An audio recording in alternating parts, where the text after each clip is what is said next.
The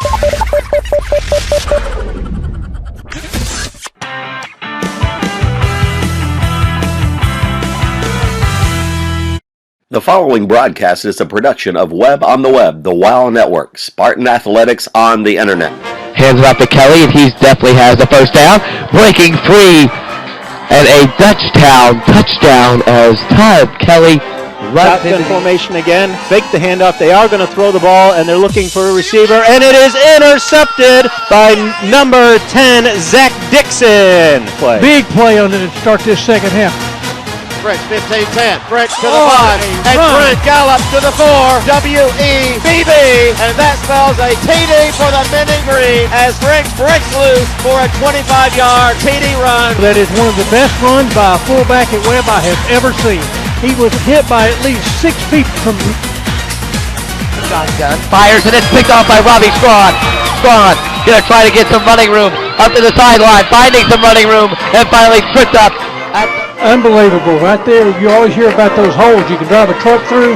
I couldn't run through that one. Tremendous blocking up front.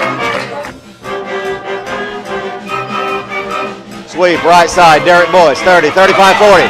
Derek Boyce, 50, 45, 40. And Spartan fans, Derek Boyce is heading down Pellissippi.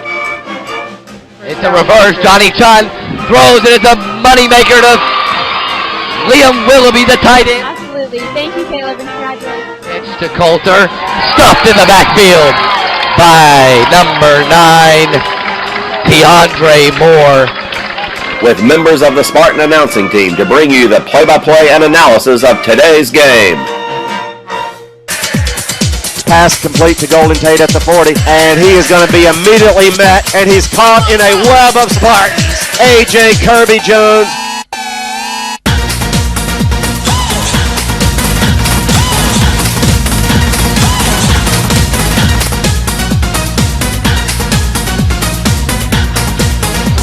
So it's 3rd and 15 for the Irish. And a quick dump off screen. Intercepted by Todd Kelly. And now we take you to the press box for the Shrimpdock Sideline Show. Grayson turns, spins, hands it off. Now he's got Neil Butler. Butler with the grab. There's 6 for the Spartans.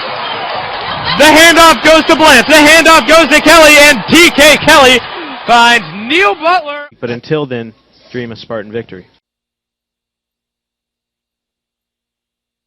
Friday Night Football returns to cities throughout the country, but no matchup more intriguing than the one here tonight in Maryville, Tennessee. Welcome to the broadcast, everybody. Andrew Robinson alongside my partners Frank Romano and Charlie Graham. And guys, we have a great matchup tonight here in Maryville between the Maryville Rebels and the Webb Spartans. Webb coming off a 2012 state victory and a one-loss year, with that one loss coming to Alcoa, and the Spartans hold the longest active winning streak in the city of Knoxville. Guys, it's great to be back, especially up here in the booth. Charlie, our last year seniors. Frank, you still got one more, but you know what? We're always happy to have you up here. Guys, big matchup tonight, but before we get to tonight, let's talk about last season a little bit.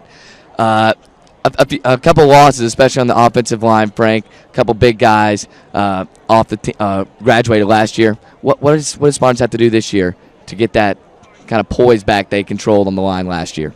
Yeah, you said, like you said, we used a couple big guys like Kyle Dixon. Those guys are people you look at him and you say you can't replace because he's just such a big guy and he's always out there giving it his all.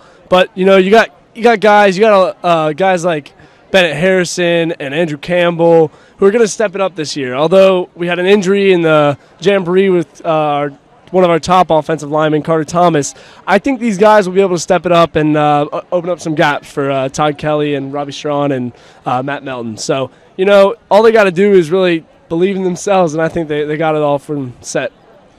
Charlie, only 30 players on the Spartans roster. Maryville has 100, we have heard. Unbelievable numbers. What are the Spartans going to have to do tonight? Well, they're going to have to fight hard the whole game, and, even though they might be a little less deep than them, they've got just as much heart, and they're a well-coached team. Actually, both of these teams are, with Dave Meskey and George Quarles. And, Webb really, like Frank was saying, their offensive line, I think, will be the key to this game. Webb's not afraid to play the big boys. 2 years ago, they took a trip right here to play the Rebels. And then last year, Alcoa at Alcoa. Charlie, they didn't win the game. They were very close, I think it was a touchdown away. 14-7, and they were knocking on the door there at the end, just couldn't pull it out. Like I said, Webb not afraid to play the big guys. What makes this team so unafraid? Yeah, I think it's their coaching. I mean, Dave Meskey is one of the best coaches around here, and we've got a lot of fight in us. And I mean, when you got that, it's you're never afraid to play some of these teams. We always try and schedule a couple of teams. I know this year we got a really tough schedule, and I think it'll be exciting. Frank, some new teams come into the division. BGA, one of them. Baylor. What are we going to have to do this year that we didn't do last year in terms of the scheduling? Do you think this is a smart idea to play Maryville in week 1, get that kind of big experience just early? Yeah, you look at Baylor and you look at BGA, like you said, but there's not very many teams out there that are like Maryville. So to play one of the best in the state and the best in the state many years in the past is something that you can always find experience in. So I think having this experience in this game, win or lose, the Spartans are going to be set for a big season to come ahead, especially against those new teams entering in our division. The Spartans will try to pull out a win tonight, and we will bring that to you. We're going to take a quick commercial break, be back with some more pregame. You're listening to Webb on the Web, the WOW Network. From Volunteer TV, you're watching Mark Packer, Amanda Hara, and Chief Meteorologist David Aldridge on Local 8 News, first in high definition.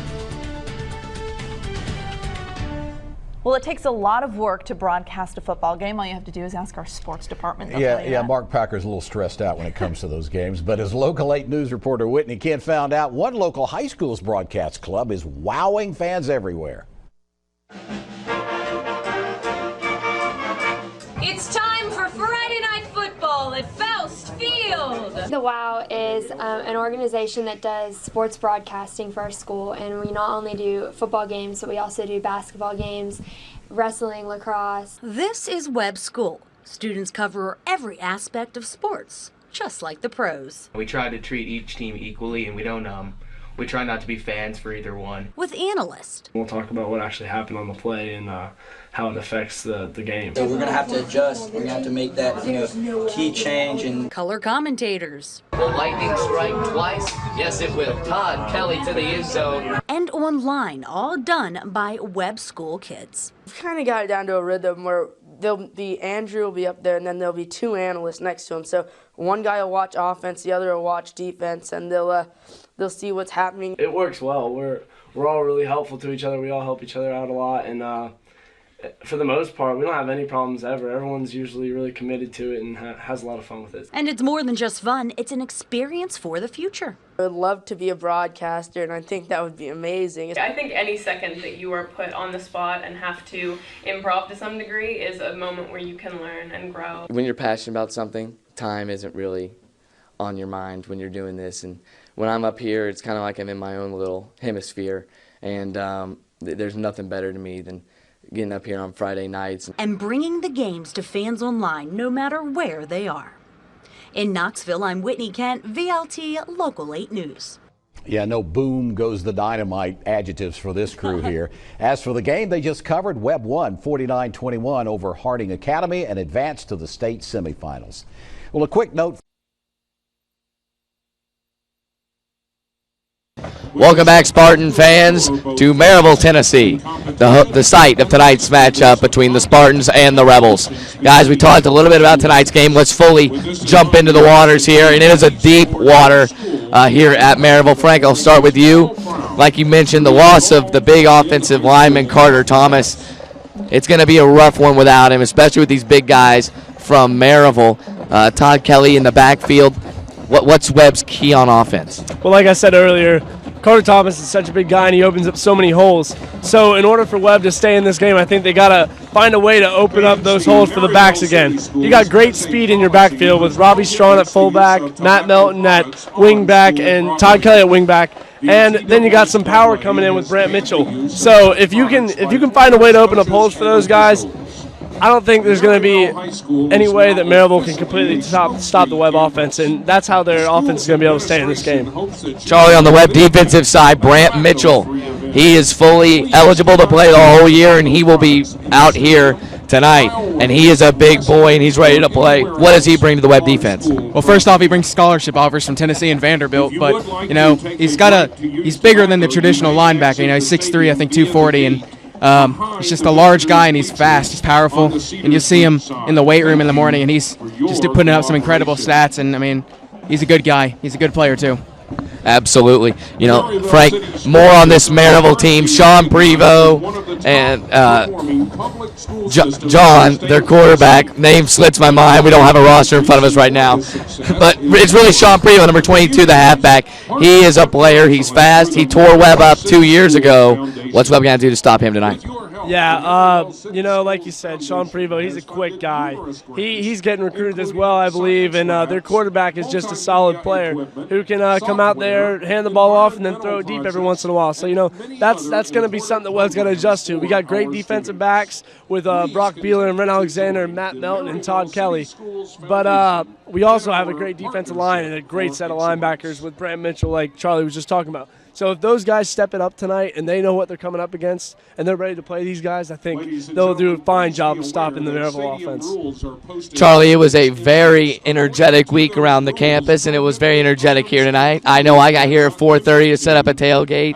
Everyone is ready to go tonight. What does the atmosphere feel like here tonight? It's exciting. I've not seen it like this since I would say Catholic last year, and you got to love it. It's football time in Tennessee. Almost, you got 8 days until Tennessee starts back up, and it's the best time of the year.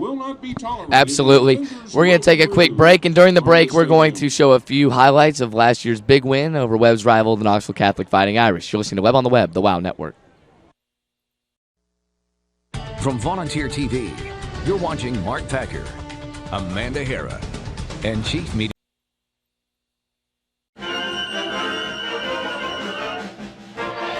So it's 3rd and 15 for the Irish. And a quick dump off screen. Intercepted by Todd Kelly off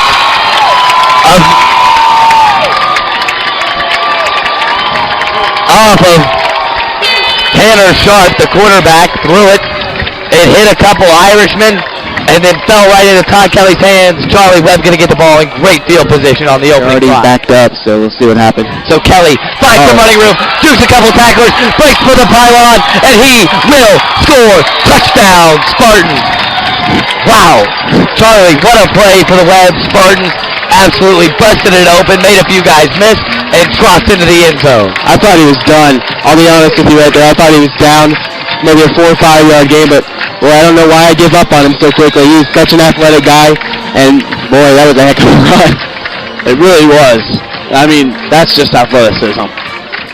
It really, in fact, you hit the nail on the head there.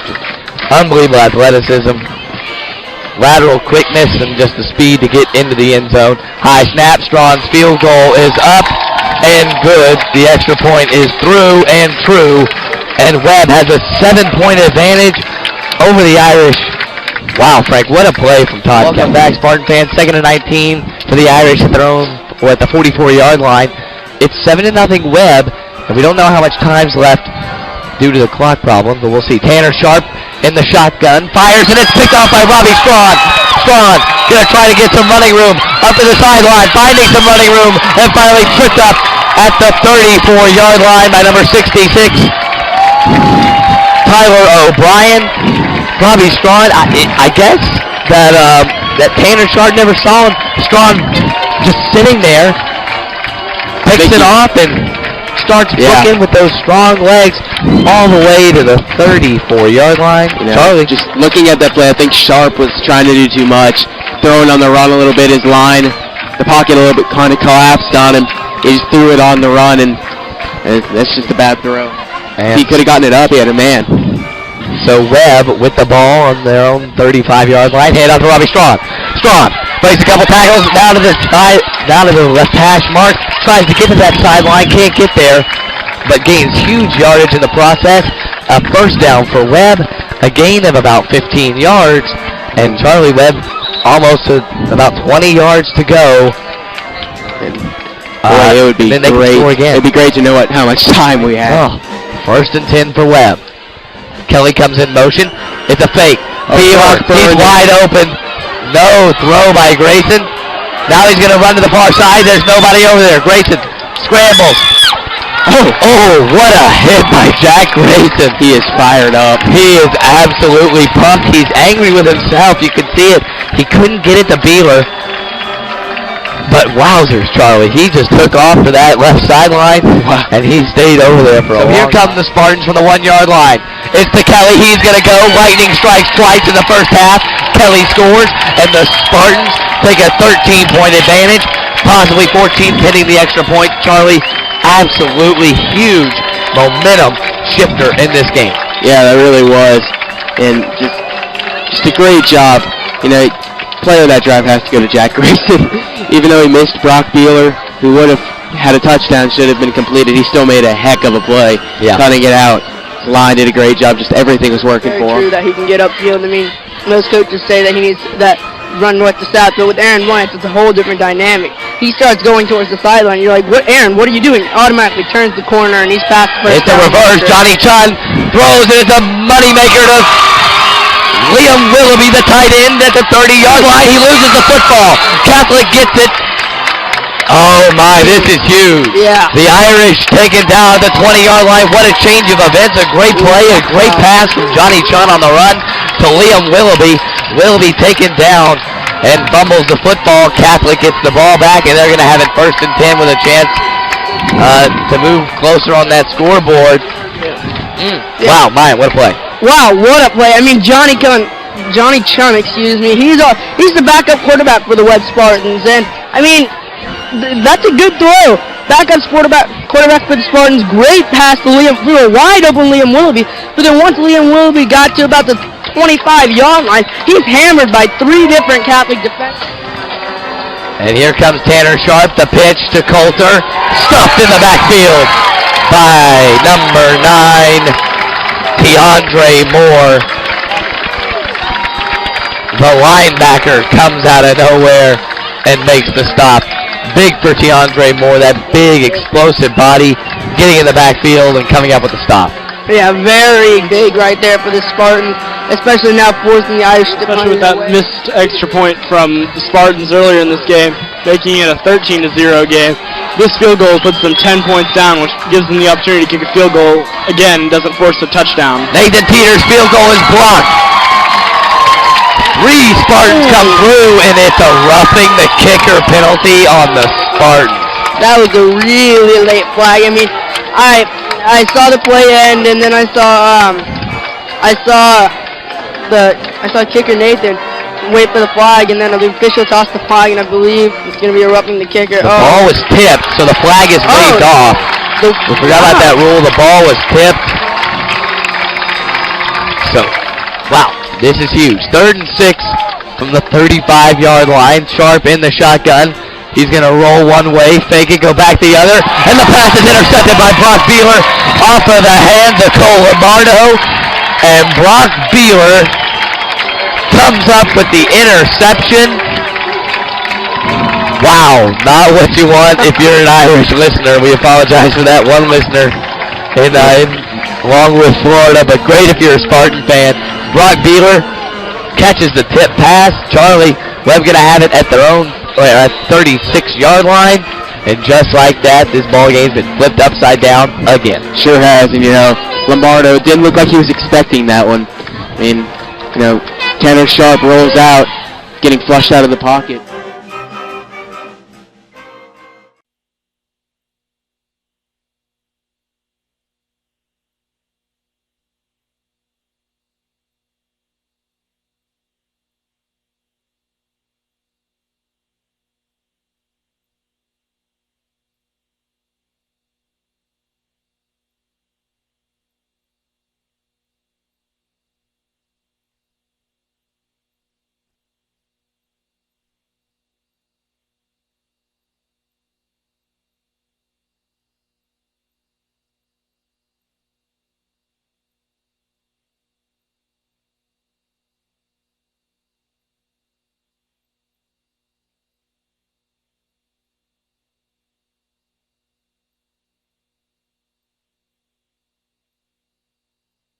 Welcome back, Spartan fans, to Maryville High School.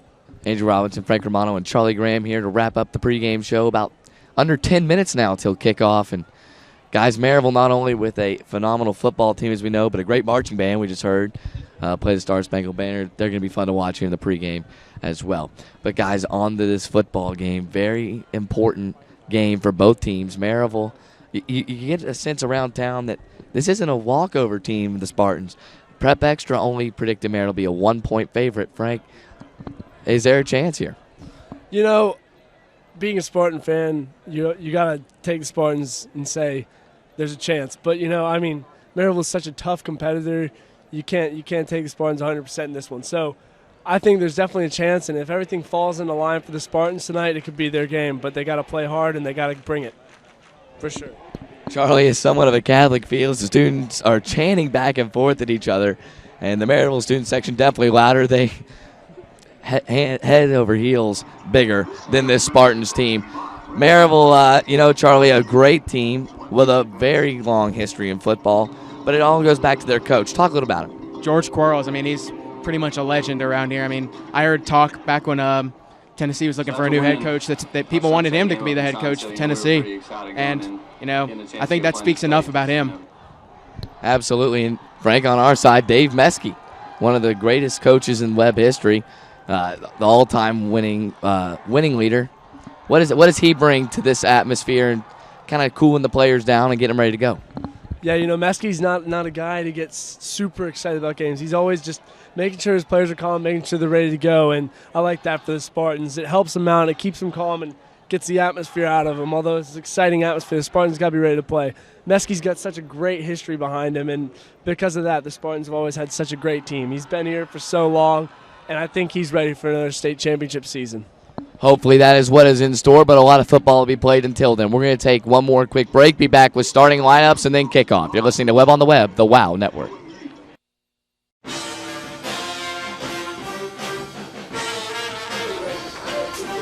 I'm here at the tool department at Duo Fast in Knoxville. Tool service is one of the many reasons people come to Duo Fast. Don't let the name fool you. We service all forms of pneumatic tools. Duo Fast in Knoxville. Nailers, staplers, fasteners. Duo Fast in Knoxville, a proud supporter of the WOW Network.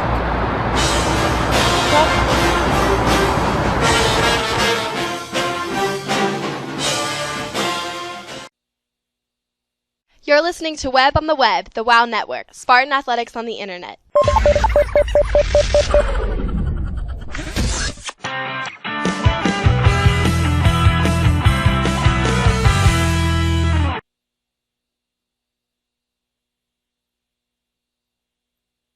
If you want to pass and run like the Spartans, then pass up the fast food and run into the Shrimpdock, serving lunch daily from 11 to 3.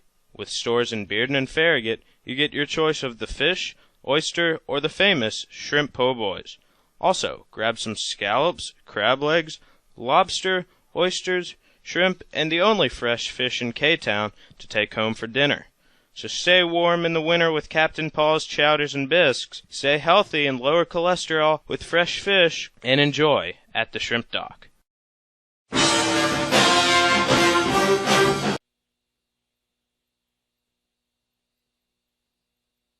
If you can hear the loud noise, that is because both teams are ready to run through their respective tunnels.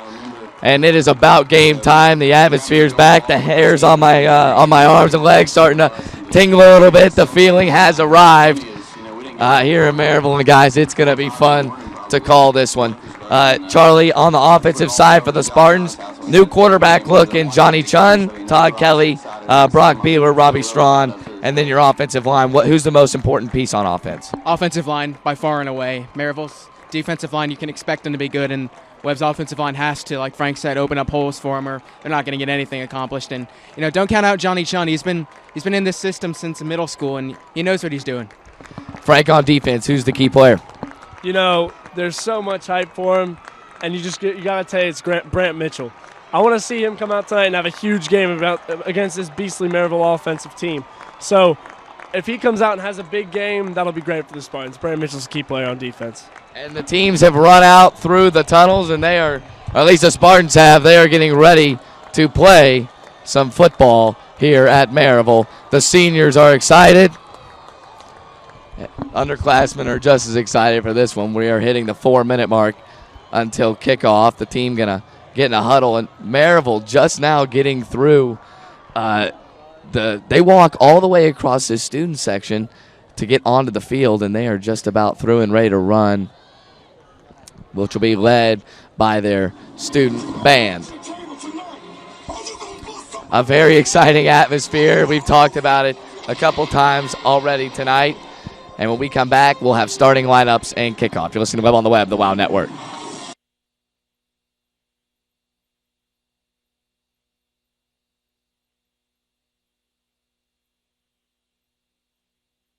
You're listening to Webb on the Web, the WOW Network.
And there you just saw the Maryville Rebels running onto the field. They are welcomed by a very big home crowd here at Jim Renfro Field. The seniors for the Spartans are the captains for the Spartans, and let's meet the starting lineups. First on offense at quarterback, number 1, Johnny Chun. He is a senior but a first-year starter at quarterback. Wingback number 6, Todd Kelly, the Tennessee commit.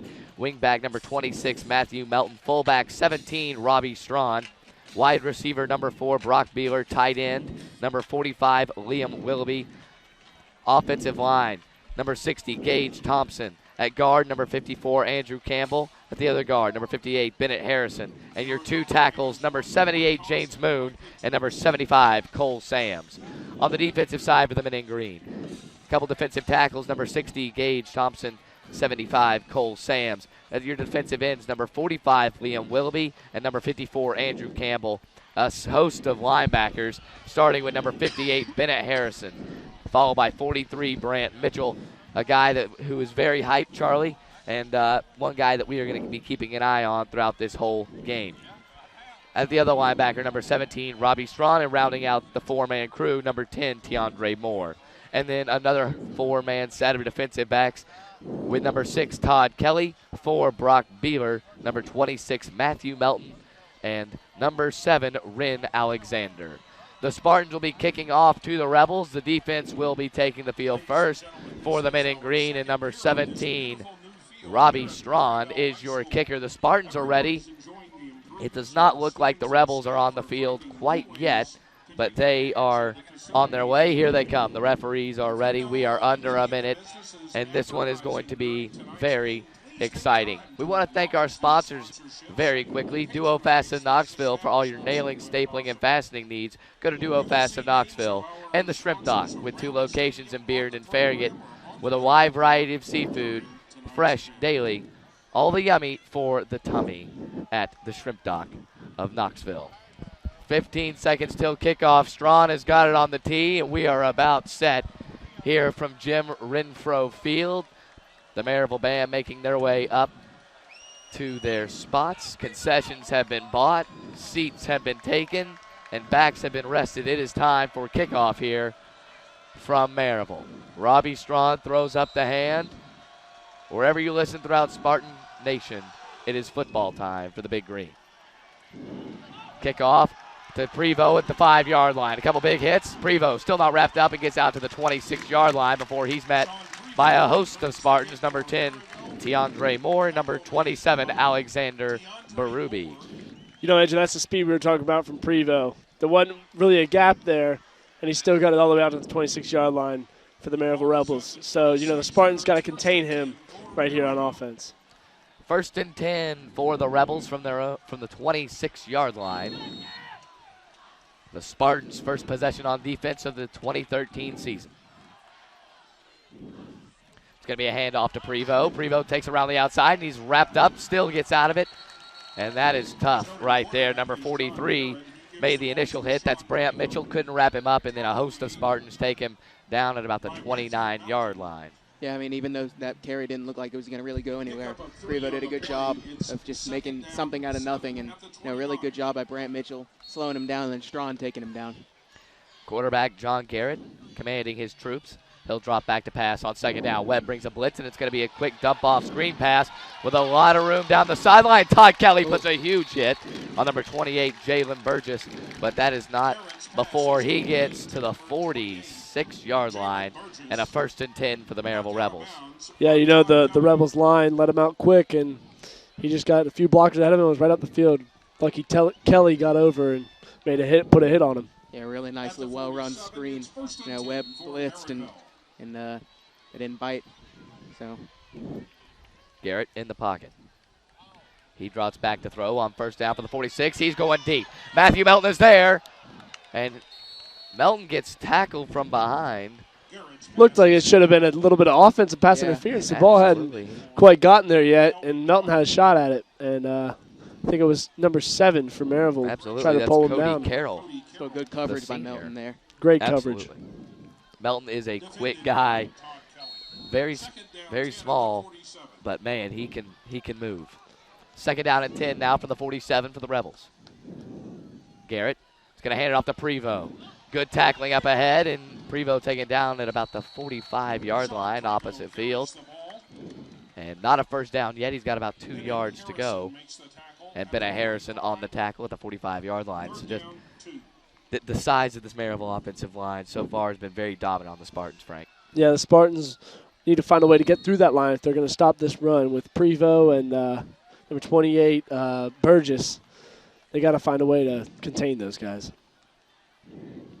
Garrett under center. He hands off to Burgess, and he's stopped. Looks like short of the 1st down. About a yard. A yard short. We'll see what the Rebels will decide to do. Mitchell comes up with the stop. It's 4th down. These are the plays that the Spartans live for right here. This is going to determine whether they have this game or not. They got to step up and make a stop right here on 4th down. Who is bigger up front? 4th and 1 on the 44-yard line for the Rebels. Handoff and stuffed, but we'll see where this is spotted. This is going to be very close. Burgess. It looks right on the yard line that it needs to be at, but it looks very close. They're going to bring out the chain gang here to see if this is the 1st down. It looks like he got it, but barely. No matter what, that was great defense right there by the Spartans front line. They stopped him. If he got it, it was just a yard. That's tough. We'll see here from the measurement. Did Maryville get this 1st down? Yep. By the nose of a football, they did. And it'll be 1st and 10 for the Rebels. Still a good defensive effort, but the Spartans defense will stay on the field for at least another 4 downs. This wishbone formation that Maryville's running out of right now, it's pretty tricky to defend because you never know. It's kind of like Webb. You never know who's going to have the ball. Could be Burgess or Prevost, and both of them are definitely talented. And then if neither of those guys get it, it's John Garrett who can drop back in the pocket and definitely sling it.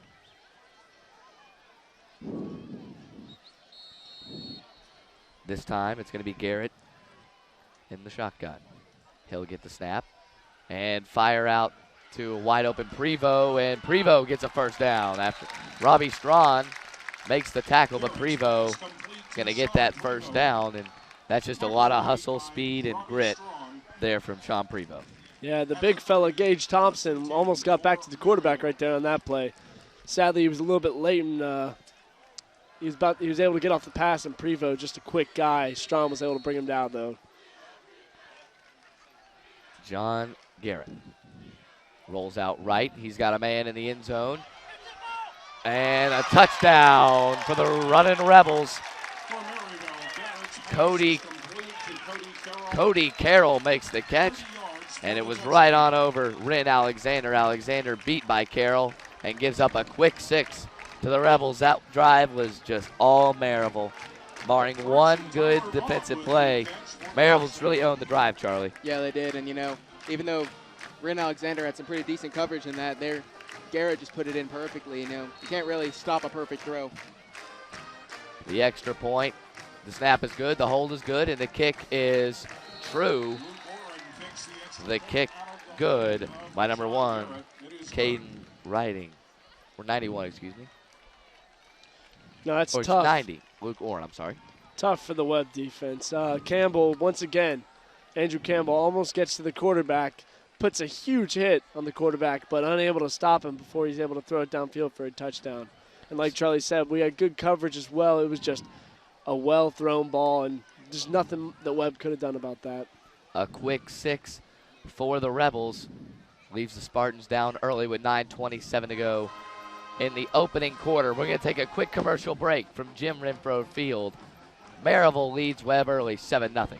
You're listening to Webb on the Web, the WOW Network.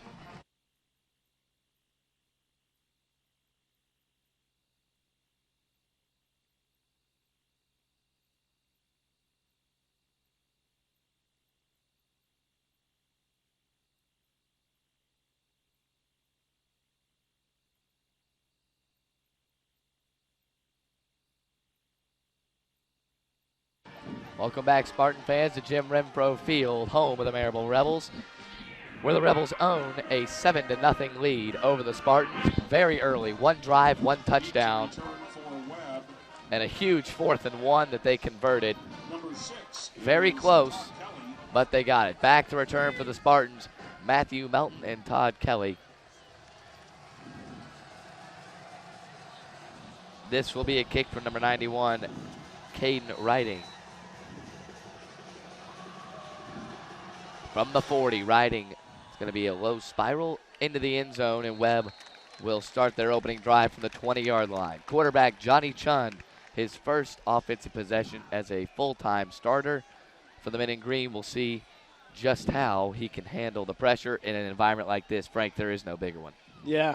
Chun, you see, taking that quarterback number 1, ready for the season to start this year. You look for Chun to be just a solid quarterback guy, but he can make some plays every once in a while. So we'll see how he controls this Webb offense. He can make some plays through the air and on his feet. We'll see what he will do here. On 1st and 10 from the 20-yard line, Webb in that wing T formation. Kelly now comes into motion, and it's going to be a handoff to Kelly, and he's wrapped up at about the 21-yard line. A gain of 1 yard. It'll be 2nd and 9 for the 21-yard line. Really no hole there on the first play, Charlie, for Todd Kelly. It's just Maryville's defense is just so good, and offensive line's gonna have to open up holes. Kelly now moves forward, and he'll now go into motion. This is going to be a pass play over the middle. It's Brant Mitchell who makes the catch at the 40-yard line before he's dragged down. There is going to be a flag in the backfield, but Brant Mitchell just scooted on down the field, and a beautiful throw by Johnny Chun. And this ball is going to be coming back. Sad. What a great play. You see Brant Mitchell, 6'2", about 240 or 50, and you look and you say, I don't think that guy can run. He just beat everybody off the line and got down the field quickly, bobbled the ball, and then pulled it in for a catch. Great throw by Chun. It's got to be tough to have that one taken away. Absolutely. He was wide open. Chun made a great throw and then a little bobble on the catch, but he made it and got to the 40-yard line. A huge play. Instead, Webb going to lose 5 yards. It'll be 2nd and 13 from the 17. Chun under center. Strong, Kelly, and Melton evacuate the backfield. Melton comes into motion. He's going to get the handoff. Good blocking upfield to the 20, and then another flag comes down. Melton all the way to the 35-yard line, and this one looks like it's going to be a holding against the Spartans. What would be a first down. And this is a holding. Coach Meskey is not happy about that at all. Absolutely not. 2 big plays destroyed by penalties for the Spartans. Huge plays, 2 first downs vacated, and it's going to be 2nd and 23 now on the holding. That one's a toughie. On a great run by Matthew Melton, Webb started this drive on the 20, and now they are back to the 9-yard line. The penalty is holding against Webb. Puts the ball at the 10. It's 2nd down, 20 to go. 2nd and 20 for the men in green.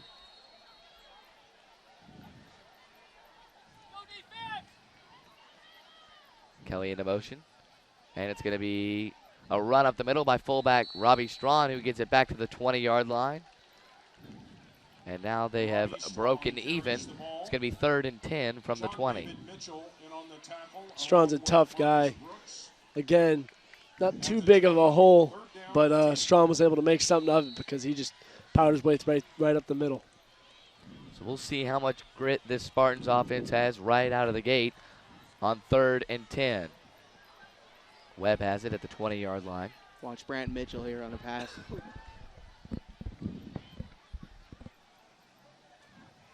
Chun is going to drop back to throw. The pocket collapses. He's going to run.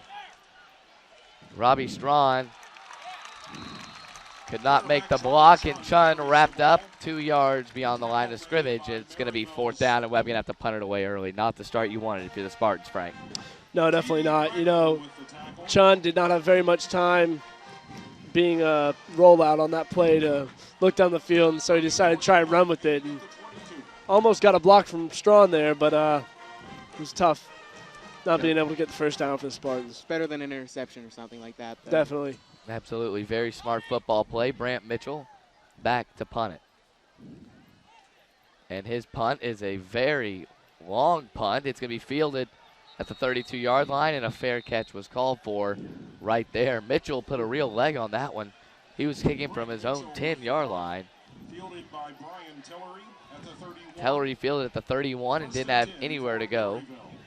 It's almost a 60-yard punt from Mitchell. That's killer right there. It was a boomer and a huge play for the men in green, shifting fields. So Maryville, their second drive, they hope it's as good as their first that ended in a touchdown.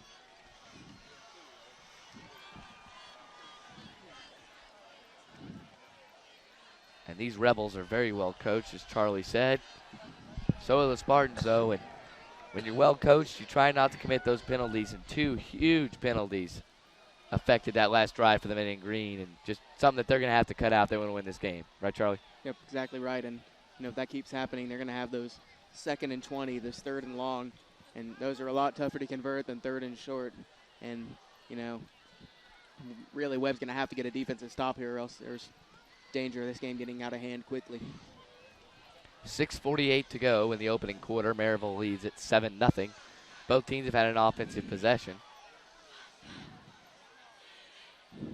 And it looks like Webb going to take, it's actually going to be an official timeout, so we're just trying to feed some information here.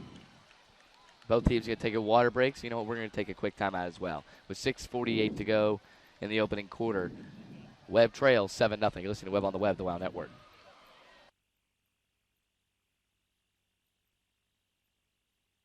If you want to pass and run like the Spartans, then pass up the fast food and run into the Shrimpdock, serving lunch daily from 11 to 3. With stores in Bearden and Farragut, you get your choice of the fish, oyster, or the famous shrimp po' boys. Also, grab some scallops, crab legs, lobster, oysters, shrimp, and the only fresh fish in K-Town to take home for dinner. So stay warm in the winter with Captain Paul's chowders and bisques, stay healthy and lower cholesterol with fresh fish, and enjoy at the Shrimpdock.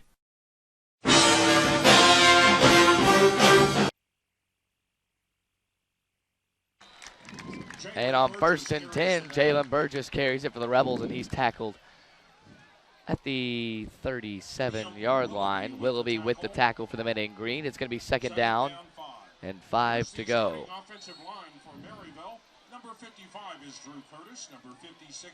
Maryville, a quick snap team.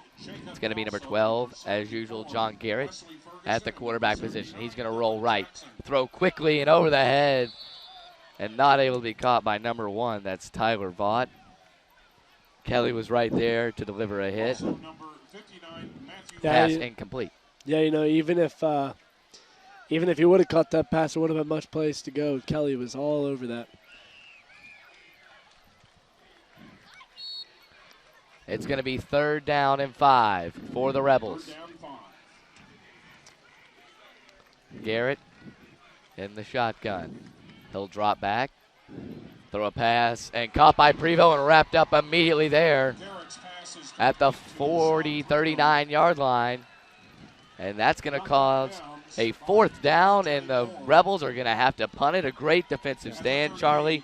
And just like that, the Spartans will get the ball back. Really a wonderful job by Tiandre Moore right there. He's expected to play a huge role in this Spartans defense, and he just had a really nice tackle right there on the sideline.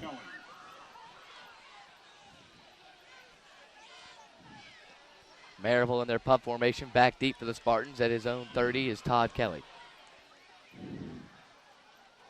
The punt is a high kick, and it's going to take a Maryville bounce to the 21-yard line. So a yard better than where they started their last drive, and hopefully they'll get a couple yards better than their progression from last drive. We're going to take a quick commercial break. 5:51 to go in the opening quarter. Webb trails 7-0, but they do have the ball. You're listening to Webb on the Web, the WOW Network.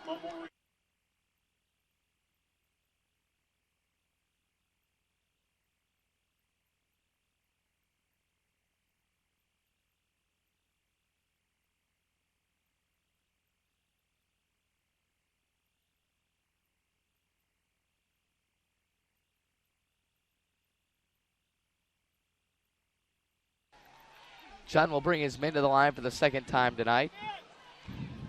He'll go under center. And it's going to be a handoff Kelly. Kelly looks for some running room, and he's got it, and he'll scoot his way all the way to the 25-yard line. That was Kelly, a Maryville Rebel arm away from being a touchdown. It was. He was. I mean, wow. That was a great hole opened up by the Webb line, and Kelly had a lot of running room. He just barely got tripped up right there. Still a 5-yard gain. That's better than the last drive on the 1st down for the Spartans. Beeler out wide for the Spartans as the lone wide receiver. And it's going to be a handoff to number 43, Brant Mitchell, who came around from the outside. Nothing doing there. Looked like he slipped a little right there. This is a turf field out here at Maryville, and so, sometimes it can get a little bit slippery out there if you don't have the right traction on your cleats. So I think maybe he had a little slide. Yeah. A gorgeous field. Yeah. You get those rubber pellets in your shoes and everything. It's 3rd and 4 from the 27 for the Spartans. A big, big play early from the green. Stacking the box big time. Chun goes under center. Kelly comes into motion. And it's going to be a handoff. Ooh, that's close. Getting to the 30-yard line, possibly the 31, depend on the spot. Handoff puts a straw on the fullback, and it looks like they're going to be short of this 1st down. And they're too close to their own end zone with the power of this Maryville offense. They're going to go for it. The Spartans are going to go for it on 4th and 1. Looks like they brought in a heavy package right here. Brant Mitchell getting the ball right at the middle of their Strawn. It's a quick snap, and Strong gets it, and he has got the 1st down. A good 4th and 1 play drawn up by the men in green. Brant Mitchell on the carry. 1st and 10 Spartans. That's big for the Spartans. It's very big. They needed that 1st down. It's the first down of the game against this tough Maryville defense. So now let's see if they can get a drive going. It's nice having 2 explosive fullbacks in Strawn and Mitchell.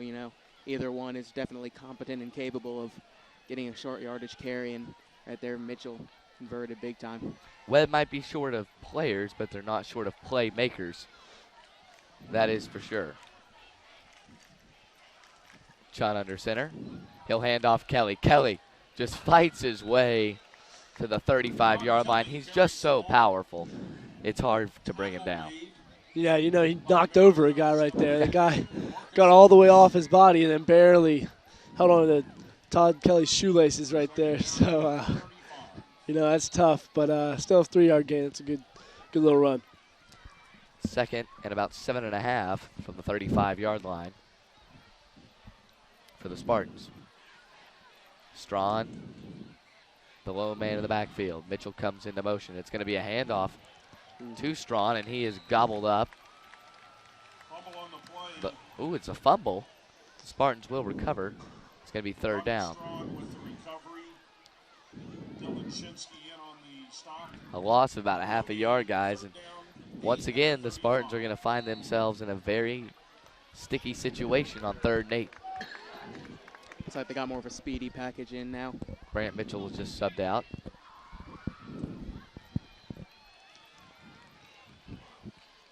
Gage Thompson, the center for the Spartans.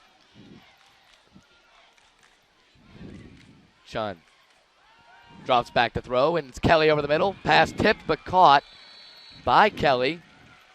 And this one's going to be close as well. No doubt about it. 1st and 10 Spartans. And a really, really good throw by Chun right there. Kelly had a man on it, but Chun threw it to Kelly's right side, and really just a good overall well-executed play to pick up the 1st down.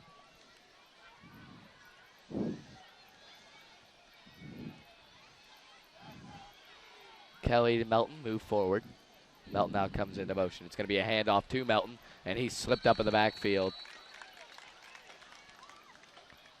Number 58, that's Benna Harrison, made the tackle. He slipped, and that caused Matthew Melton to slip.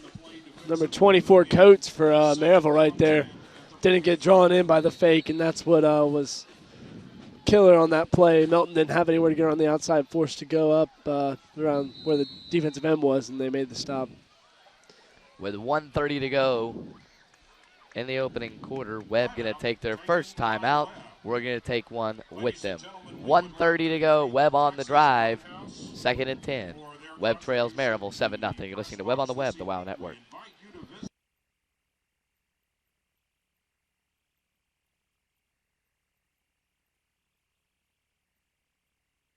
Duo Fast in Knoxville, a proud supporter of the WOW Network. I'm in the warehouse here at Duo Fast in Knoxville. They have all your nailing and stapling needs. Next time you're building a house or a tree house or maybe a dog house, come on down to Duo Fast in Knoxville on Paper Mill Drive.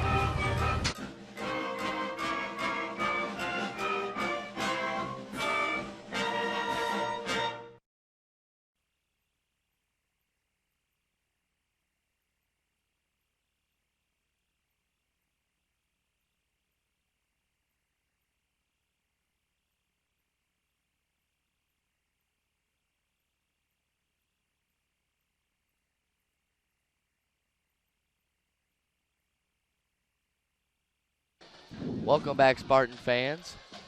Glad you are with us tonight. It's going to be an exciting night of football here from Jim Renfro Field in Maryville, Tennessee. Wherever you're listening, Spartan fans, please text us and tell us. Text your location to 865-441-2177. We'll give your name on the air. That's 865-441-2177. The handoff goes to Kelly, and he's eaten up at the line. Nothing doing again right there for the Spartans. They need to find a way to continue to open up holes if they're going to get anywhere on this drive. Keep it alive. And it feels like every time the Spartans get something going, they're shut down, but they've kept it going on 3rd down. It's 3rd and 10 from the 43 as the clock will hit 1 minute to go in the opening quarter.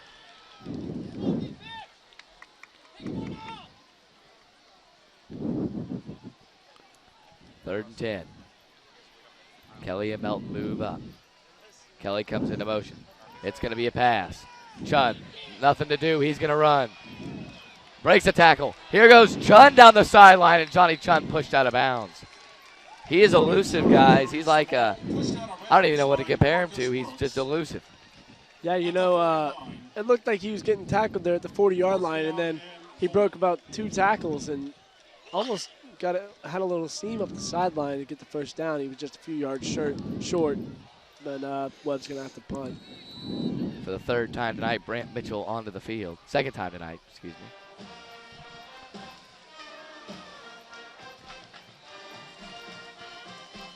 Mitchell gets the snap. And this one is a high riser that's going to hit at the Oh, wow. 4-yard line. Brant Mitchell, actually, they're going to count that off to the 9. Nope, he's still walking. 11-yard line. Maryville going to have an 89-yard drive to put into the end zone. But, guys, that's nothing that they can't do. This is a very powerful offense. Webb had a great stop on their last offensive drive.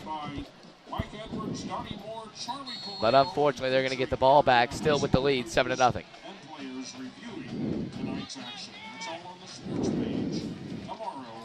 John Garrett going to hand off Prevo, and Prevo eating. Oh, it's not Prevo with the ball. My goodness. I was fooled, and so was number 54. That's Andrew Campbell. Campbell hit Prevo like he was a man on a mission. I don't know about you guys at home, but I was watching Prevo the whole way until I finally noticed that they weren't blowing the whistle when he was brought down. So I think all of us were. Good fake by Maryville. Luckily, not all the Spartans were tricked by it.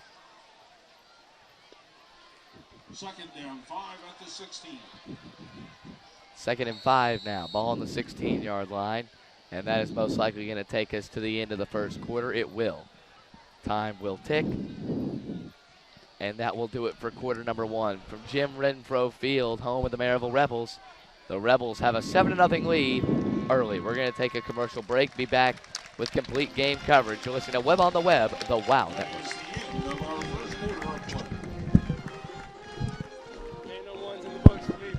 Hey.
Welcome back, Spartan fans, as we continue full game coverage of the Spartans and the Rebels. Charlie, an interesting first quarter. Only 7-0 is the damage. Yeah. The Spartans have gone 3 and out 3 times now. Yeah, it could be a lot worse, but their defense is holding their own right now. You know, if it keeps up, though, you have to hope that their Maryville's depth doesn't get the best of Webb. Now 2nd and 5 from the 16. That's going to be a quarterback sneak, and he's met there by Robbie Strawn. This Maryville team does a really, really good job in their play action. I mean, pretty much every time they've run it, I've been looking at the wrong guy right there. I thought Burgess had it, and it turns out Garrett had it again. And, you know, 3rd and 1, a big 3rd down here for the Spartans. Watch those 2 big defensive tackles down there.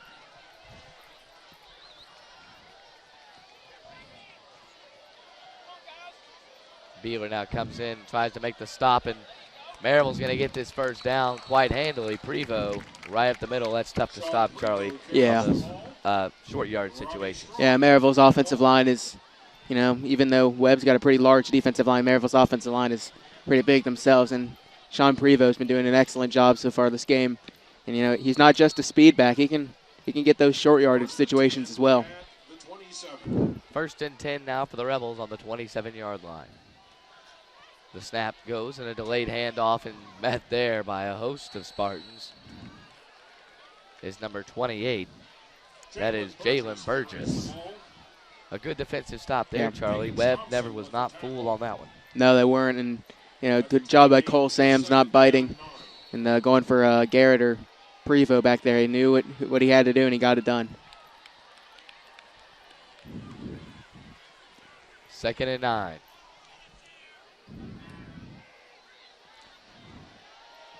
Ooh, nice footwork there by the quarterback, John Garrett. He was met in the backfield, almost was sacked, and he managed to get some yards out of that. Yeah. It's going to be 3rd down. 3rd down, 9 at the 20. And 9. A pretty big defensive play here for the Spartans. They can get the stop.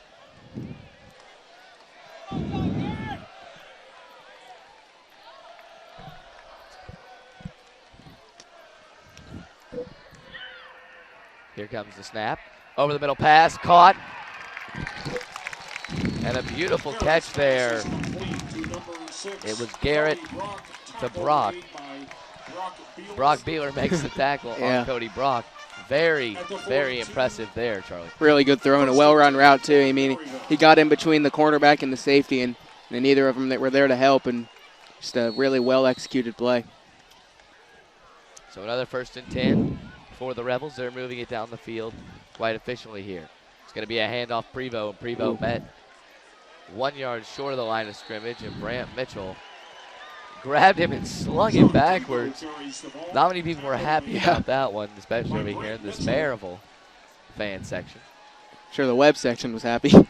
Absolutely. 2nd down, 8. 2nd and 8.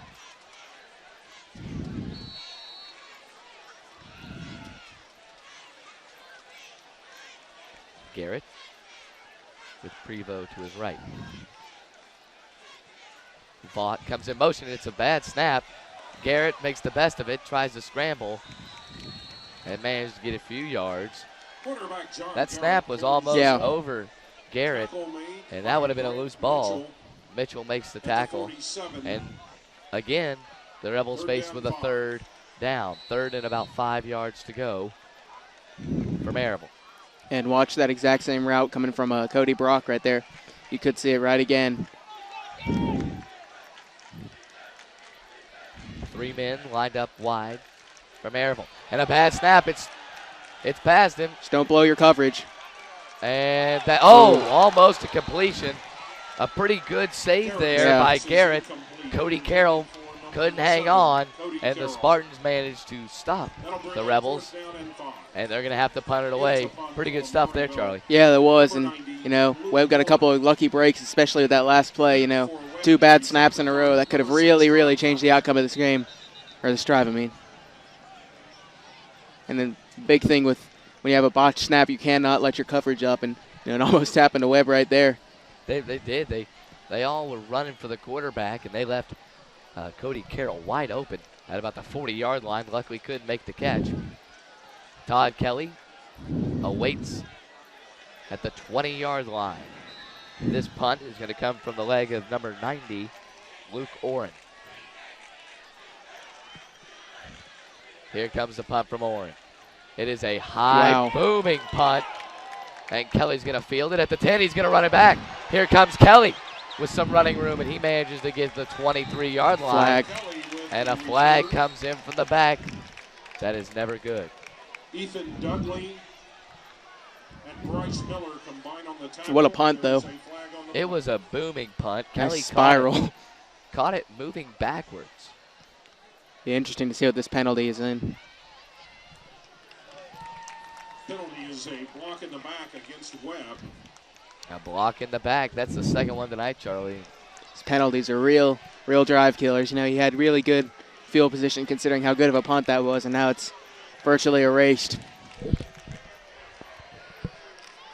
So Webb now going to have to back it on up to the 13-yard lines where they will begin their drive instead of the 23. That's a big 10 yards right there. Moves you a lot closer to that end zone. First and 10 from the 13. Beeler going to come off the field. Chun meets his boys in the huddle.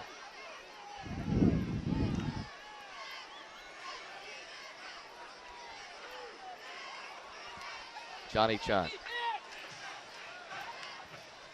He's going to get the snap, and he's going to hand it off to Todd Kelly. He kind of jogged as if he didn't have the football. Yeah. Good fake and managed to get some yards out of it. Todd Kelly carries the ball. You know, with as much as they're stacking the box right now, I wouldn't be surprised if they try and maybe do that trap pass. Yep. You know, we saw them do that against Maryville 2 years ago, and it worked to perfection. I wouldn't be surprised if you see it again. Worked for a nice Spartans TD. Yeah. 2 years ago. We'll see if that is in the playbook tonight for head coach David Meskey. It's going to be a handoff to the fullback Robbie Strawn. He's going to bounce his way up to the 20-yard line and give the Spartans a 3rd and 3. Robbie Strawn carries the ball. T.D. Blackman makes the tackle at the 20. 3rd down 3. You really want to convert this one, Charlie. You Yeah. do not want to have to punt so quick.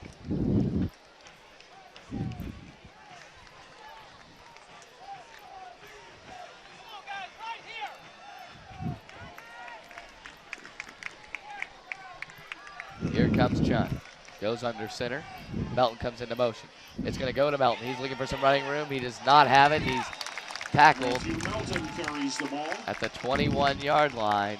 And, Charlie, it's going to be 4th down, and the Spartans are going to have to punt it. Just not what you're looking for. Nope, not exactly what you want.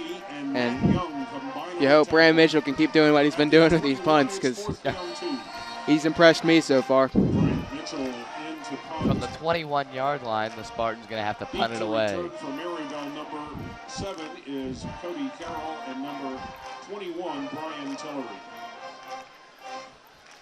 High snap. Mitchell gets it away, though, and it's going to be a liner that's going to hit out of bounds at about the 43-yard line. Goes out of bounds. They're going to give it to him at the 46. Opposite At the 46, field. that's where So they Maryville will have to takes cross over the first 50. and That's 10. always important. But the Rebels have good field position to start the drive. 6:23 to go in the half. Webb still trails Maryville 7-0. We're going to take a quick commercial break. You're listening to Webb on the Web, the WOW Network.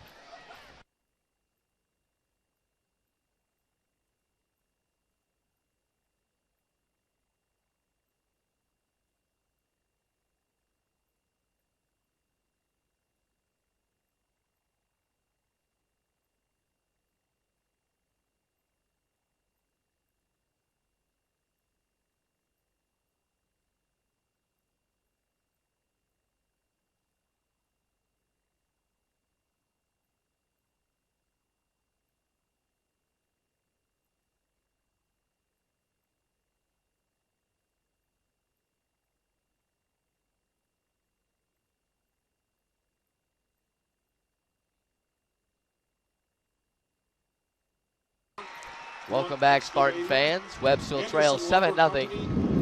6:23 to go in the half. Charlie, just a good football game so far. The only big drive for either team was the opening drive for Maryville. Yeah, and you know, Webb's had a couple of big plays getting erased by penalties. To see if Coach Meskey cracks down on that. It's going to be a handoff. No, it's going to be a quarterback keeper. Garrett, he's got running room, and he's going to get all the way over the 50 to the 45-yard line. Alexander makes the tackle. Got about a yard to go for that first down. Well, Garrett can move too. I mean, he's a good passer, and he can definitely. He's got some moves on his feet, and that's always important. Yeah, especially at this level. You're seeing it more and more in pretty much all levels of the football. Absolutely. Starting to go to the NFL. Yeah. Here comes the snap. Gary's going to hand off Prevost, met in the backfield. Squeams his way to about the 44. Campbell makes the tackle. And this is going to be really close. They're not going to give it to him. It's going to be 3rd down and a half a yard. To the 44. Timeout for a measurement. They're actually going to measure this. This is really close, Charlie. It's right on it. Plays. I think he got it, but by a hair. And the stick will come down. Maryville has the first down. You're right, Charlie. First and 10 for Maryville. Very good spot for the Rebels, and they'll give them a 1st and 10. You know, Webb's defense is really trying their hardest to keep them in the game, but one of the biggest issues they're going to have is they're going to get tired if Webb's offense can't get anything going. Garrett into the shotgun. He's going to drop back, roll to his left, and a wide open Tyler Vaught there to make the catch, and tackled there by Brock Beeler. That really wasn't covered, and Beeler did a nice job of getting him down, but you got to have coverage on him. Tyler Vaught just made a great move on Beeler. That comeback route, he got the catch. It's now going to be 2nd and 3 from the 37. Clock ticks under 5 minutes to go. It's going to be a handoff. No, it's going to be a throw. It's going to go to Prevo, and then, oh my gosh, wow. A big hit avoided, and he's still on his feet. Prevo out past the 30-yard line. Number 45, Liam Willoughby went for the big hit. Couldn't wrap him up, and finally Tiandre Moore brings him down to the 29-yard line. And you have to wonder if Tiandre Moore hadn't got to him, how much else he could have gotten. Good you know, just you have to give it to Prevo. He's a heck of a back. He's an athlete, that is for sure.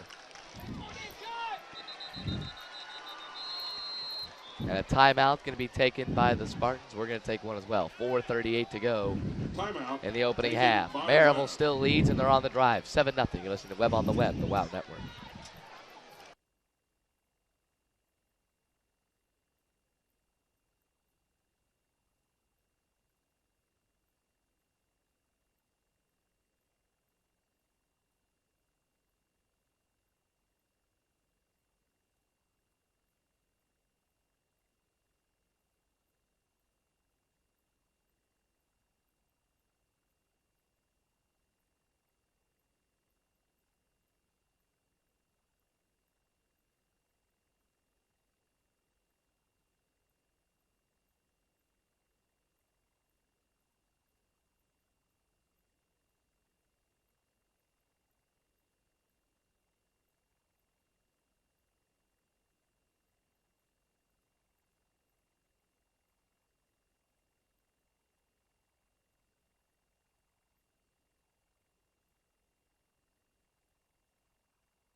On 1st and 10, the Rebels scoot to the 23-yard line on a quarterback keeper by John Garrett. Sams makes the tackle. It's going to be 2nd and 4 for the Rebels. John Garrett, he's a very good leader of this Rebels offense, Charlie. He's established his role on this team early and really doing a good job. Yeah, I know senior quarterback's always nice to have. Hand off Prevo. Prevo tries to make it to the outside, and he will do just that, getting out past the first down. Almost took out a couple of Webb cheerleaders on that one. Went over towards that sideline. And at the 17, it's 17-yard line, 1st and 10 for the Rebels. Under 4 minutes to go in the half.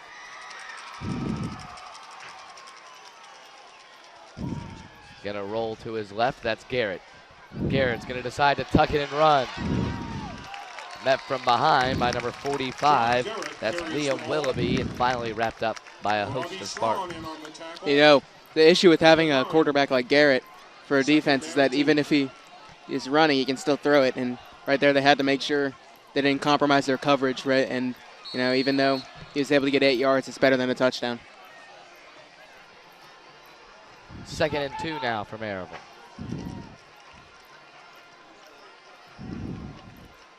It's going to be a quarterback keeper. And Garrett going to go all the way to the end zone. Some fancy footwork will end in a Maryville touchdown. That's just natural instinct. That's not coachable. Moves like that. And, you know, Webb's offense is going to have to get something going because their defense isn't going to be able to hold them in this game forever. 3 minutes and 12 seconds are going to be what's left for the Spartans. They're going to get the ball back after halftime, but you got to. Yeah. Maybe you don't have to, but it would be very important to at least make a drive out of this. Yeah. You can't give Maryville the ball back before this half is over. The extra point is up, and it is good.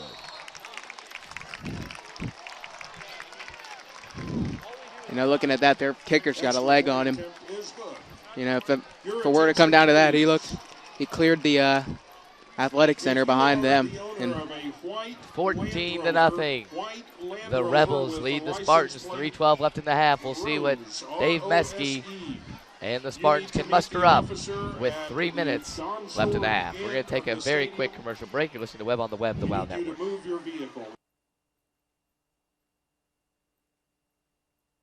Hey, after a Spartan touchdown, why don't you touch down at your local shrimp dock? With locations in Bearden and Farragut, the Shrimp Dock is owned and operated by Webb parents and is the place to get your shrimp, scallops, and the only place in Knoxville to get fresh fish. So come on into the Shrimp Dock. Tell them Boomer sent you and enjoy the freshest seafood in town.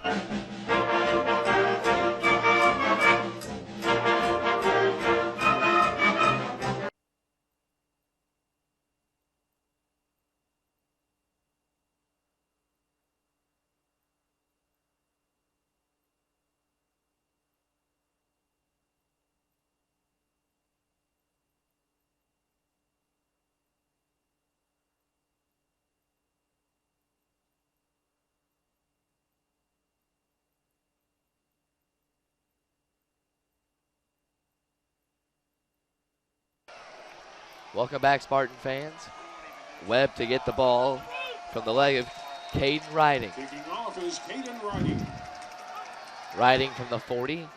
It's going to be toward right to Todd Kelly, who fields it at the 5-yard line. He'll turn on the Jets. Here comes Kelly, and Kelly tackled out across the 35-yard line. Charlie, he's got some wheels on him when he decides to. He looks so much faster than he did last year, too. It's definitely all that work he put in the offseason. It's paying off for sure, and boy, he can scoot now. It's 1st and 10. He was a tackle away from taking that one to the house. Todd Kelly wrapped up at the 37-yard line. Webb has 3 minutes on the button to make something out of this drive.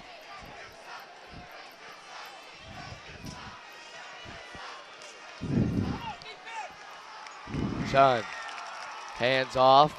It's a reverse. So here comes Kelly on the reverse, and he'll lower his shoulder and get to the 50-yard line. Todd Kelly can really play, Charlie. You can't say enough about him. He is an athlete. Lowered that shoulder and got an extra 3 yards out of it. Yeah, I love seeing when they run some sort of trick play or something like that. It's one of my favorite things to see. With all the punting we've been doing, I wouldn't be surprised if they tried something on a punt too. Absolutely, especially now that if they are forced to punt, they're out of their own territory. It's late in the half. You might as well try it. Chun. Oh, the ball's on the ground. And Chun gets back on it. That's good hustle by your quarterback, Johnny Chun. That little shovel pass for Matthew Melton just never got there. Yeah, looked like Melton was a little early on it. And good job by Chun being aware to fall back on the ball. Not afraid to take a hit or anything. A loss of 6 yards. That hurts. For the Spartans, that does hurt. It's now 2nd and 16.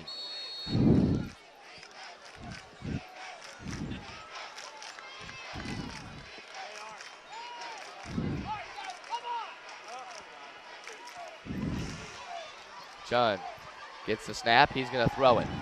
Over the middle in the triple coverage intended for Todd Kelly. The ball got there, Charlie. Just Todd Kelly, I guess he couldn't see it. There was a lot of guys around it. It might have gotten tipped or something too. And, good confidence shown by Chun. He definitely can get it in there, especially in triple coverage. He's not afraid to make any throws, which is something you like to see. With 1:50 to go, Webb faced with a 3rd and 16.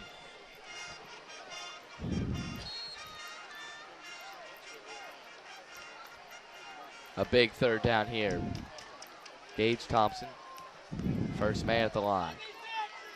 3 men in the backfield, now just vacated to Robbie Strong. Chun, he's going to throw it. Almost wrapped up in the backfield. Still looking for a man, and he's got Brock Beaver on the sideline, but it's nowhere close to a 1st down. It'll just be 4th and 9. 1:40 to go. Are they going to go for it? They might. They're kind of in the middle of that nowhere zone. Yeah, no, they're not. They're going to punt it. Say that's a smart call. You know, maybe try something on the punt, but I wouldn't go for it.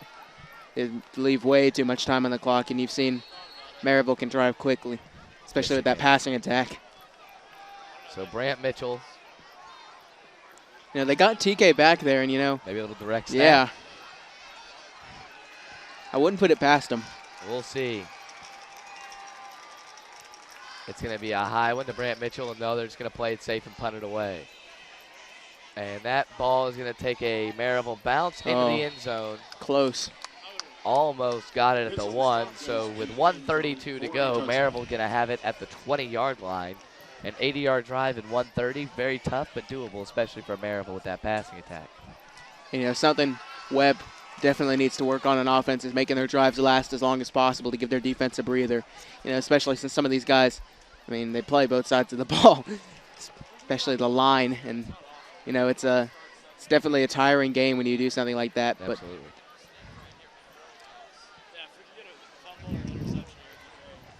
you know, I don't know if Maryville's going to try and score here, if they're just going to play for halftime. You'd think they would try and score since they're not going to get the ball back. It might just depend on what happens on the first play or two. And it's going to be a handoff.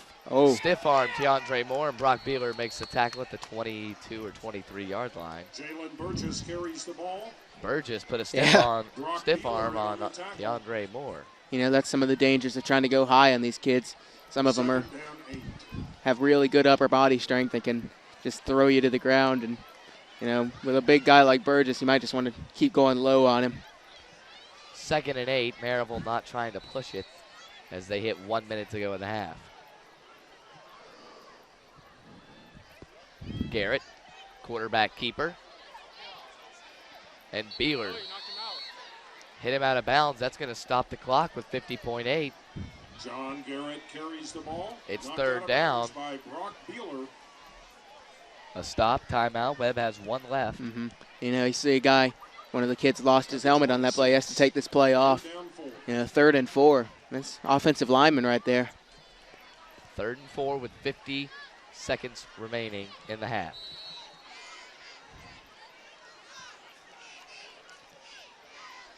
Garrett gets the snap, and he's going to decide to keep it himself, and he's going to get the 1st down. John Garrett carries the ball.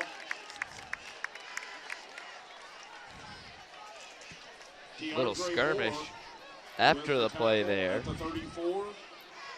1st and 10. 40 seconds now, a waste of 10 seconds, and another 1st down for Maryville.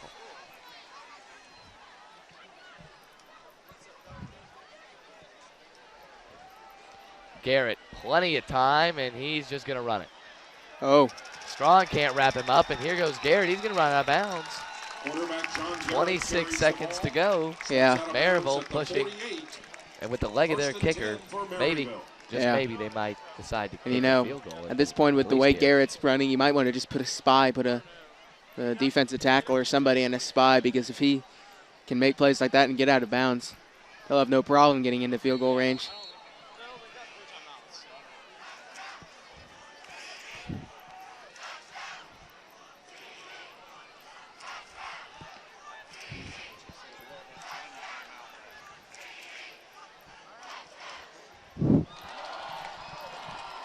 Garrett into the shotgun, and a timeout will be taken by Webb. So the Spartans with 25 seconds want to regroup and make sure that no big play is given up here. They trail 14-0. We'll take a quick timeout before our long halftime break. You're listening to Webb on the Web, the WOW Network.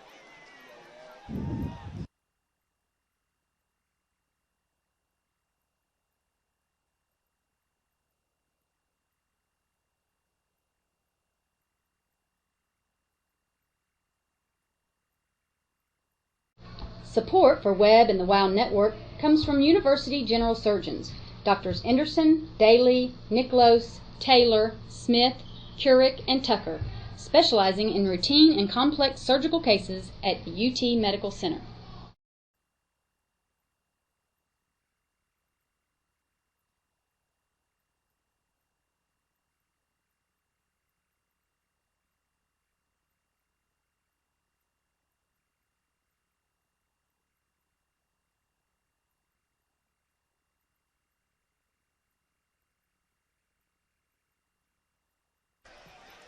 Welcome back, Spartan fans. Webb trails 14-0, 27.5 seconds left on the game clock. Charlie, not a miserable half on the defensive side per se, but on the offense, nothing ever got going. One big play. Have they gotten past the 50? One time. I want to say they have, drive. On that last drive they had, and they would have on the first drive. There were a couple penalties. That block in the back was very untimely. Especially in that punt return, too. Yeah. Here comes Garrett. Garrett, just a quick pass, and that's caught. What a play that was.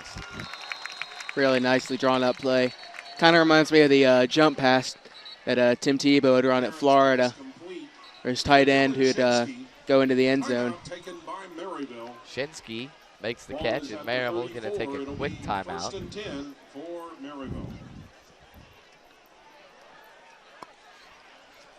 So with under a minute on this clock, Maryville has managed to get it to the 34-yard line. It's about a 51-yard field goal. They still got 21 seconds left. Yeah. Time for a play or two, especially with 2 timeouts left.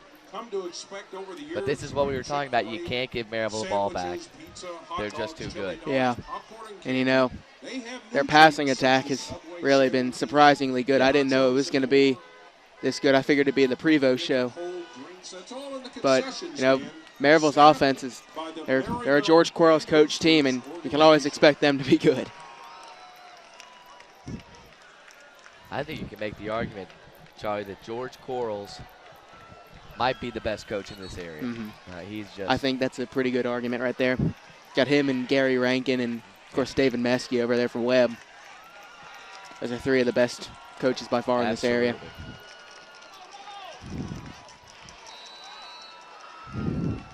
Maryville from the 34-yard line on first down. Rolling out, caught by Tyler Vaught. They're going to say he caught that ball. It looked like it hit the ground first. That play's been working for them over and over again. Brock Wheeler, it looks like he might be in a little bit of a zone coverage, and yeah.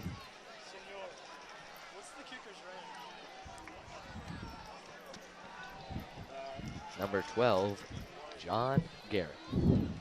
He'll get the snap. Pocket collapses. He manages to get out of it. Oh, my. He's still running. Garrett. He got down, and they are definitely going to get a field goal out of this at the least if they can hit the field goal. This guy is so elusive, Charlie. John Garrett.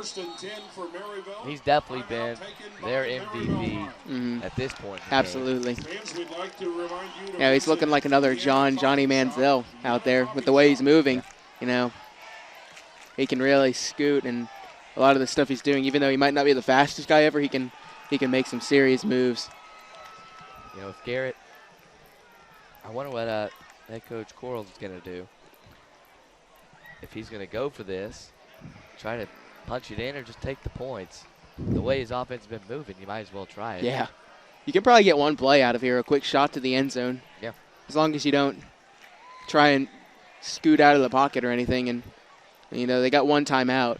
But I'd say they'll take a quick strike to the end zone, and then if that doesn't go in, they'll just take the field goal, cut their losses.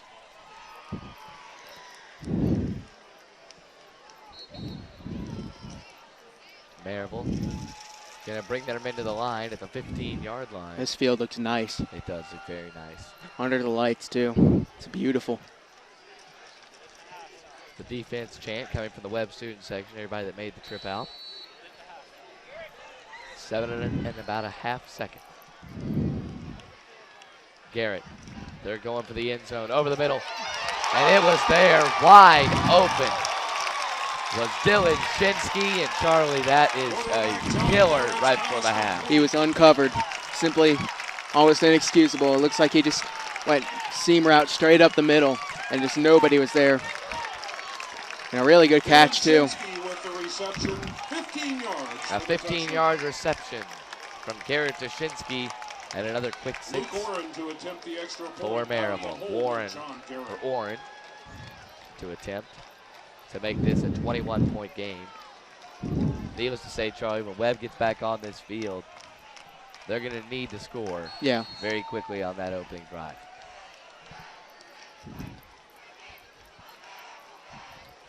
And the kick is up, and it is good. Orange kick is Maryville, 21-0. Webb going to get a kick return, most likely a squib return. Yeah. They are not going to let Todd Kelly have this ball. No, no way. You got other guys who can run with it too. You probably put Sam Melton will be back there with TK, and probably Brant Mitchell and Strawn, I would say. Maybe put Chris Stevens, he can move. Yeah. 2.6 seconds for the Spartans. A rough half, just never got anything going. Maryville had a few drives where they stalled, but their offense has been very effective here of late. And I think you can associate all of that to the quarterback, John Garrett, the senior. Absolutely. He's just been in control from the He's first done a snap phenomenal to the job. half. He's done just a phenomenal job back there.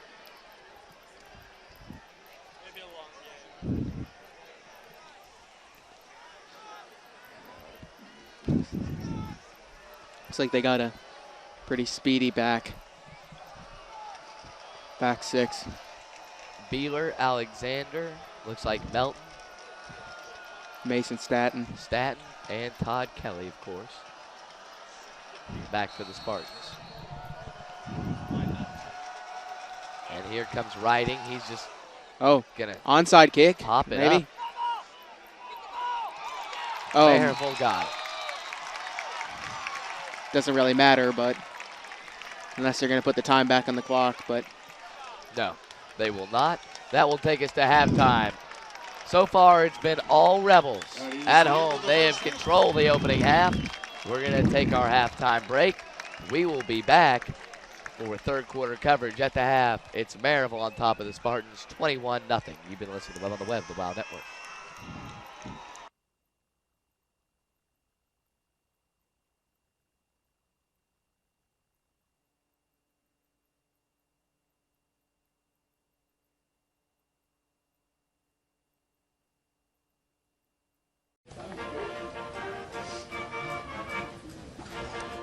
We sell products basically to anybody that's putting wood together. That could be home builders, and in the construction market we sell lumberyard dealers like your 84 Lumbers, and locally here Christmas Lumber and others. We sell people that build pallets. We sell Sea Ray boats and a couple other boat building companies. We do business with Clayton Homes, which is manufactured housing. Our customers also build furniture, cabinets, and again, most anything wood to wood. So tell your friends if they have any stapling or fastening needs, come down to Duo Fast in Knoxville on Paper Mill Drive.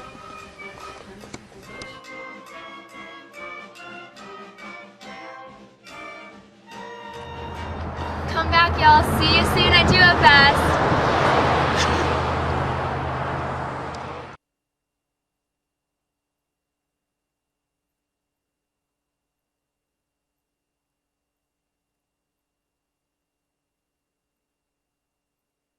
If you want to pass and run like the Spartans, then pass up the fast food and run into the Shrimpdock, serving lunch daily from 11 to 3. With stores in Bearden and Farragut, you get your choice of the fish, oyster, or the famous shrimp po' boys. Also, grab some scallops, crab legs, lobster, oysters, shrimp, and the only fresh fish in K-Town to take home for dinner.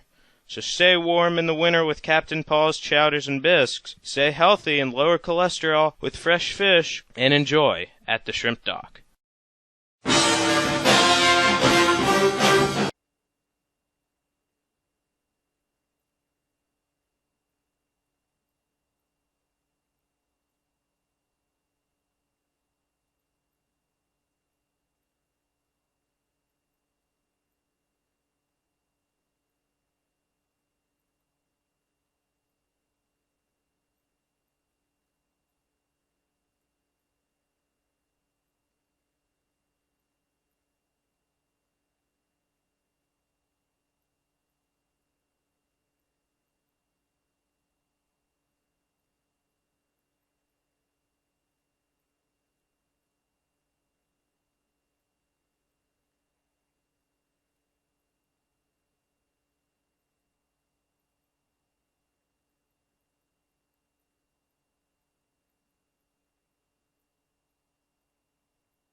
From Volunteer TV, you're watching Mark Thacker, Amanda Hera, and Chief Meteorologist David Aldridge on Local 8 News, first in high definition.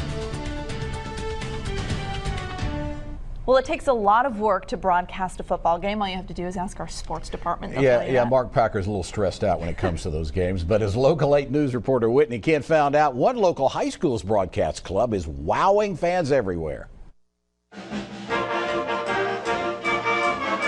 It's time for Friday Night Football at Faust Field. The WOW is an organization that does sports broadcasting for our school, and we not only do football games, but we also do basketball games, wrestling, lacrosse. This is Webb School. Students cover every aspect of sports, just like the pros. We try to treat each team equally, and we try not to be fans for either one. With analysts. We'll talk about what actually happened on the play and how it affects the game. So we're going to have to adjust. We're going to have to make that key change. And color commentators. Will lightning strike twice? Yes, it will. Todd Kelly to the end zone. And online, all done by Webb School kids. We've kind of got it down to a rhythm where Andrew will be up there, and then there'll be two analysts next to him. So one guy will watch offense, the other will watch defense, and they'll see what's happening. It works well. We're all really helpful to each other. We all help each other out a lot, and for the most part, we don't have any problems ever. Everyone's usually really committed to it and has a lot of fun with it. And it's more than just fun. It's an experience for the future. I would love to be a broadcaster, and I think that would be amazing. I think any second that you are put on the spot and have to improv to some degree is a moment where you can learn and grow. When you're passionate about something, time isn't really on your mind when you're doing this. And when I'm up here, it's kind of like I'm in my own little hemisphere. And there's nothing better to me than getting up here on Friday nights. And bringing the games to fans online, no matter where they are. In Knoxville, I'm Whitney Kent, VLT Local 8 News. Yeah, no boom goes the dynamite adjectives for this crew here. As for the game they just covered, Webb won 49-21 over Harding Academy and advanced to the state semifinals. Well, a quick note.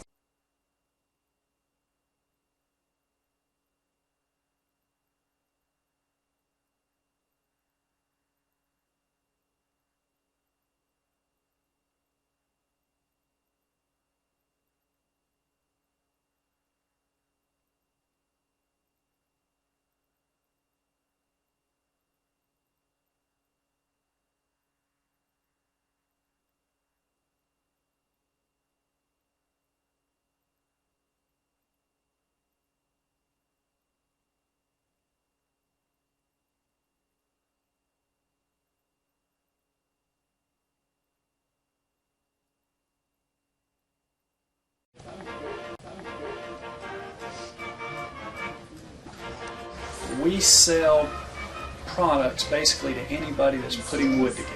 That could be home builders, and in the construction market we sell lumberyard dealers like your 84 Lumbers, and locally here Christmas Lumber and others.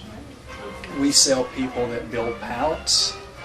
We sell Sea Ray boats and a couple other boat building companies. We do business with Clayton Homes, which is manufactured housing.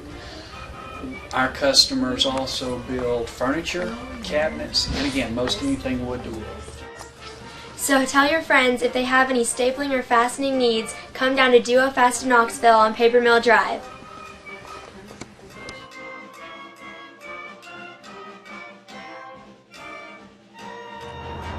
Come back, y'all. See you soon at Duo Fast.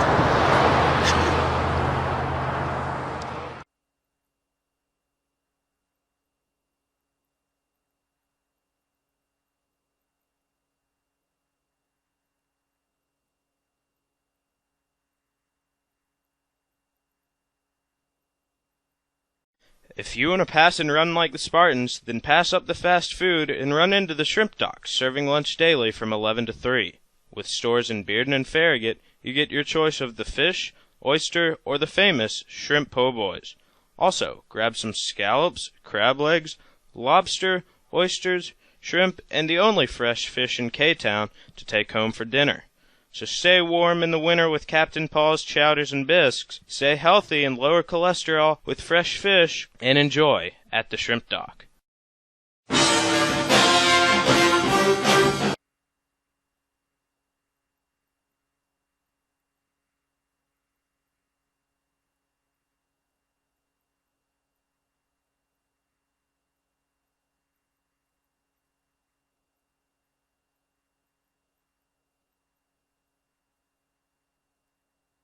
You're listening to Webb on the Web, the WOW Network, Spartan Athletics on the Internet.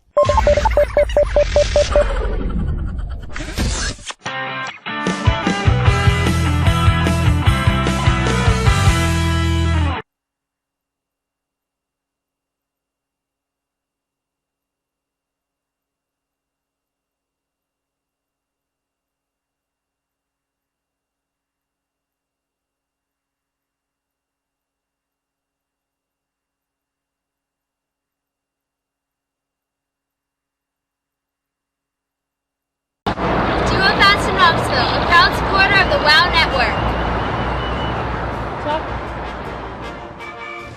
I'm in the warehouse here at Duo Fast in Knoxville. They have all your nailing and stapling needs. Next time you're building a house or a tree house or maybe a dog house, come down to Duo Fast in Knoxville on Paper Mill Drive.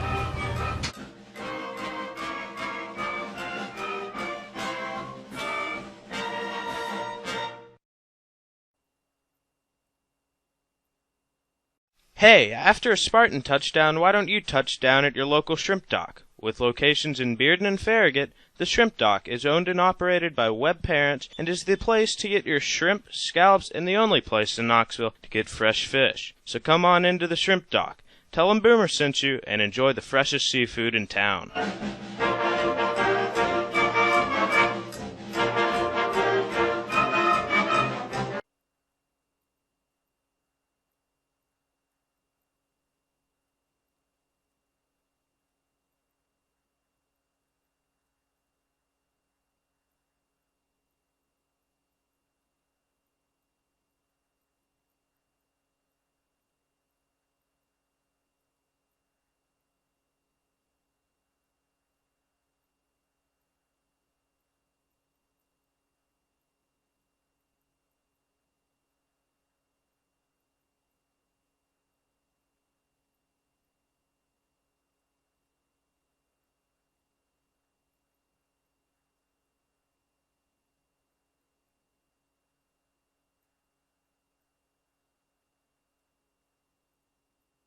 Welcome back, Spartan fans, to Jim Renfro Field here in Maryville, Tennessee. And, guys, not much to say on the Spartans' end of the first half. A lot to say for Maryville. Charlie John Garrett controlled the first snap, controlled second, and everyone after that. And that's why Maryville has a 21-0 lead, correct? Exactly right. And, I mean, you know, Webb, I don't know if they knew about him being able to scamper like he can. I knew going in he could throw it pretty well, but I had no idea about his running ability. He's kind of reminded me of like a Russell Wilson type guy. Back when he was at NC State in Wisconsin, you know, he can throw on the run definitely, and you know, Webb's got to keep him honest, and you can't just completely blow your coverage to go after him, or else he's gonna beat you over the top. But if you leave him with any space, he's gone. Tyler Vaught, one of those receivers out wide, he's caught at least 4 passes for about 45 yards. You know, Luke, the key was to stop Prevo, and now you got to stop Garrett and Prevo. How do we do it in the second half? Well, Andrew, that's the question everyone's asking right now. I'm sure Messi's down there thinking about it, and they've really just got to get some big plays from some people that they weren't expecting it from on the defense. And if they can't get those, we may be in for a long game. Absolutely, Charlie. On the offensive end, nothing got going. A long run by Todd Kelly on a reverse. Besides that, it's been stagnant on offense. Johnny Chun doing the most that he can. It's just not there for him tonight. What's got to happen on offense? Well, I don't know if it's as much Webb's offense not running well. It's that Maryville's defense is playing phenomenally. And, you know, it's kind of hard to get by him. I mean, we knew going in Maryville's defense is going to be a lead, but, I mean, they're shutting down Todd Kelly and Melton, and Robbie Strom's had a couple of good carries. You may think if they go to him a couple more times. But aside from that, you know, we're going to have to pass it a little bit more, I think. That's the only way we can keep up with them at this point. We're going to have to. And Johnny Chun, he's proved that he can throw it. He's thrown it a few times tonight. Luke, do you think it hurts the Spartans with Todd Kelly being so hyped around this area? Well, Andrew, it definitely puts a different spin on the game. Maryville's coming in. They're already chanting, "We want Todd Kelly." And, I mean, he's so far, he hasn't lived up to the hype. But, I mean, this is just one bump in the road for him. He's a stellar player. And I'm sure we'll see him in the second half doing a lot better. Absolutely. We're going to take a quick commercial break and be back with the end of our halftime entertainment. You're listening to Webb on the Web, the WOW Network.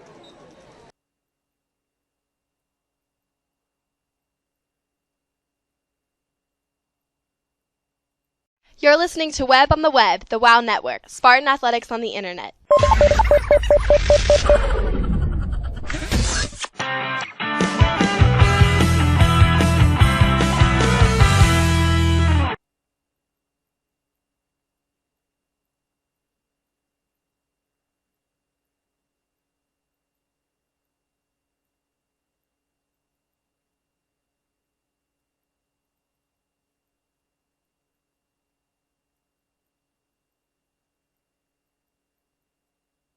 You're listening to Webb on the Web, the WOW Network, Spartan Athletics on the Internet.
Welcome back, Spartan fans, to Jim Renfro Field here in Maryville, Tennessee. We're going to welcome in Luke Trotter up to the broadcast booth. Luke, that first half was all Rebels. What are the Spartans going to have to do, offensively and defensively? Well, definitely offensively, they've seen some struggles. They're going to have to get their ground game going, and I think we're going to have to see a little bit more out of the passing game. When we went to the air, it was effective most of the time, so we may see a little bit of play action, though, because Maryville's looking run every play. Absolutely. We want to give a quick shout-out, and always deserving of a shout-out, the owners of the Shrimpdock, with a wide variety of seafood, all the yummy for the tummy, and that is definitely for sure. I love going there. I know, Charlie, you and I both enjoy it over there. Yeah. And that is to Mr. and Mrs. Dangle listening up in Vermont. We are grateful for you guys and all that you do for the WOW Network, and we appreciate you listening tonight. We heard that you were dropping off once-time WOWer Boomer Dangle up at Syracuse. We wish the best for him, and if he's listening, always deserving a shout-out from Charlie and myself. Taught us almost everything we know up here, Chuck. So Maryville gets into their big team huddle, and they're going to break for the sidelines. Still a minute to go. Luke, what was that student section like over there? It looked pretty energetic. What was it like for that first half? Well, Andrew, the first quarter was great. Everyone was loud. We had seniors getting on to the freshmen a little bit, having to teach them the ropes of a high school football game. Middle school football games are not nearly at this level. But after they got the freshmen situated, everything was up and going, and then Maryville scored, and then Maryville scored again, and then Maryville scored again. And with each touchdown, it just got less and less energetic. So what would really boost the student section is if Webb could get some big plays on offense this first possession. You know, a big return right here would definitely do wonders for them. Absolutely, and they're going to put Kelly and Melton back there, the two boys that you want. There's not much more we could say about Todd Kelly. He's very hyped, he's very good, and he's worthy of all the praise he's getting.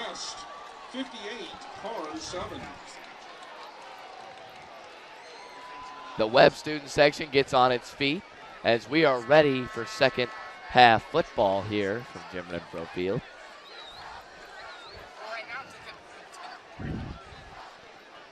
They are chaining right at Todd Kelly.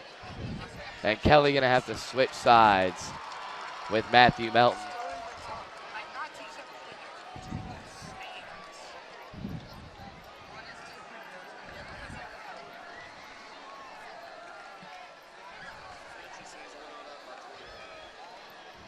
Caden Riding, a very powerful kicker. And we are underway here in the second half. Riding slips on the kick. It's going to go to Brant Mitchell. Mitchell out across the 30. Here comes Brant Mitchell to the 40, and he's going to bump his way up to the 44-yard line. So not better. Yeah. You can ask for a better start to this half, besides maybe a run back. Yeah. And the Spartans have got great position on their opening drive. And it's not the way you would have thought it would have happened. I would have never imagined him slipping, falling on his behind in the kickoff. But, you know, they'll take what you can get. So a break here for the Spartans. We'll see what they can do with it. They're going to start this drive on the 43-yard line. Johnny Chun brings his troops to the line. TK's lined up at receiver. Kelly out wide. Here it comes, the throw to Kelly. It's there, and it is caught by Todd Kelly What a catch. at the 26-yard line. Here come the men in green. Well, Andrew, it looks like Todd Kelly was getting held there a little bit. I mean, I don't know. They've missed some pass interference calls according to the Webb student section, so I don't know about that one. So the Spartans, a quick play. You know, it was a little underthrown, but Kelly did a really nice job adjusting to it and coming back a little bit, slowing his pace down. And Chun back under center. It's going to be a handoff. It's going to go up the middle to Todd Kelly. He's brought down at about the line of scrimmage, maybe a yard or two. Todd Kelly carries the ball. Richie Coons makes the tackle. Webb, definitely the closest they've been to the end zone, almost in the red zone at the 25-yard line. 2nd and 8.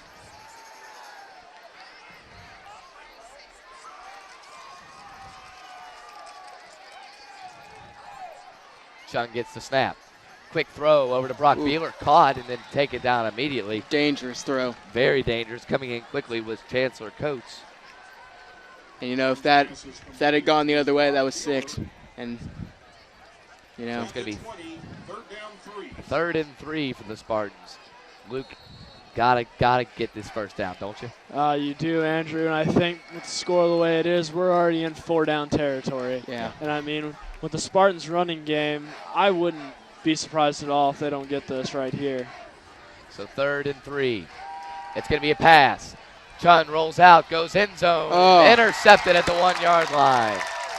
On the run, Johnny Chun's pass is intercepted by Paul Bristol at the 3-yard line. That's a tough throw, tried to make it on the run. Didn't get enough power on it, intercepted by Paul Bristol. And one of the things about passing out of the wing tee is that you never really have many receivers. And right there, his only option was pretty much triple covered. And he probably would have been better served just trying to throw it out of the end zone. Not what you really not what you want to see. But, you know, they're on their own 3. Anything could happen right here. Safety. That would be very nice. So it's 1st and 10. Ball on the 3-yard line. It's going to be a run. Prevo off tackle. Still on his feet and taken down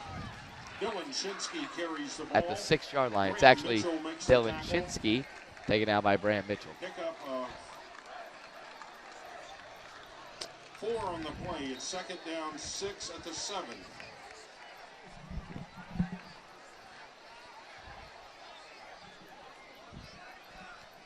Correction, Sean Prevo on the carry. I thought so. I thought it was Prevo. Yeah. It's going to be a quick pass. Darts it over to the sideline and caught. Good pass there on the connection to Taylor Best, the senior. Still a little short, though. This is going to be a big 3rd down. It's going to be 3rd and about a yard or 2. Knocked out of bounds by Chris Stevens. 3rd and 2. This is a very important play for both teams, but mainly for the Spartans. You want to get this ball back as quickly as you can. Garrett goes under center and a quick handoff to the fullback, who is taken down what looks to be a 1st down out across the 15-yard line, and it will be a 1st and 10 for the Rebels. Well, Andrew, that just shows the momentum. Maryville's got it. Webb's lacking it. They're going to need to get something here big.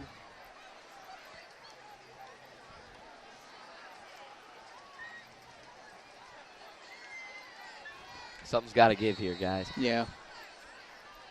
Time continues to tick. Still a lot of football left. 9:21 in the third. High snap. Handoff Prevo. Prevo looks for some running room. Cuts it back toward the middle. And entangled in a web of Spartans. At about the 15-yard line.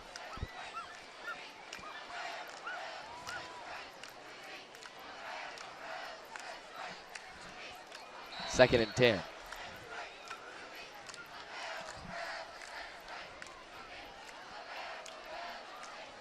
Garrett gets the snap. He's going to roll to his left. And again, dropped. That pass is incomplete. Yep. But wide open was Tyler Vaught. Luke, we've seen that so many times tonight. Vaught just sits over there by the first down marker, and he's wide open. He is, Andrew, and that's just some coverage issues for the Spartans. Most of the time, what the quarterback's doing is he's finding TK, finding out who he's guarding, and just immediately disregarding that receiver as even an option. So they're trying to hit the Spartans where they're weakest. You know, that zone coverage that's running right now is not helping their cause. Here comes Garrett. And Garrett take it down in the backfield. A big stop there. Gage Thompson gets back into the backfield. Huge right there. Going to have to punt it away. So the defense comes out, makes a huge stand. That almost looked like a missed assignment on the offensive line. It did. He came shooting through the hole, and he did not miss Garrett. He wasn't going to miss him. At first I thought it was a screen because Thompson got through so easily, but there was no one there. Way back in his end zone stands Luke Oren. Oren's punt. Wow. That's a high spiral. It's going to take a Maryville bounce all the way. Kelly does not touch it. All the way to the 36.5-yard line. That's where Webb's going to have to start its drive. So a big defensive stop. Webb must get something going on offense here. You know, I know Webb is powerful at running, but you got to go to the passing. Yeah. Especially with the way it's been going, don't you? The passing game has been successful so far. Yeah. Johnny obviously just not used to passing the ball as much. He's looked off some receivers that appeared open from up here, but granted, it's a lot easier to get tunnel vision down there and just be looking at Kelly.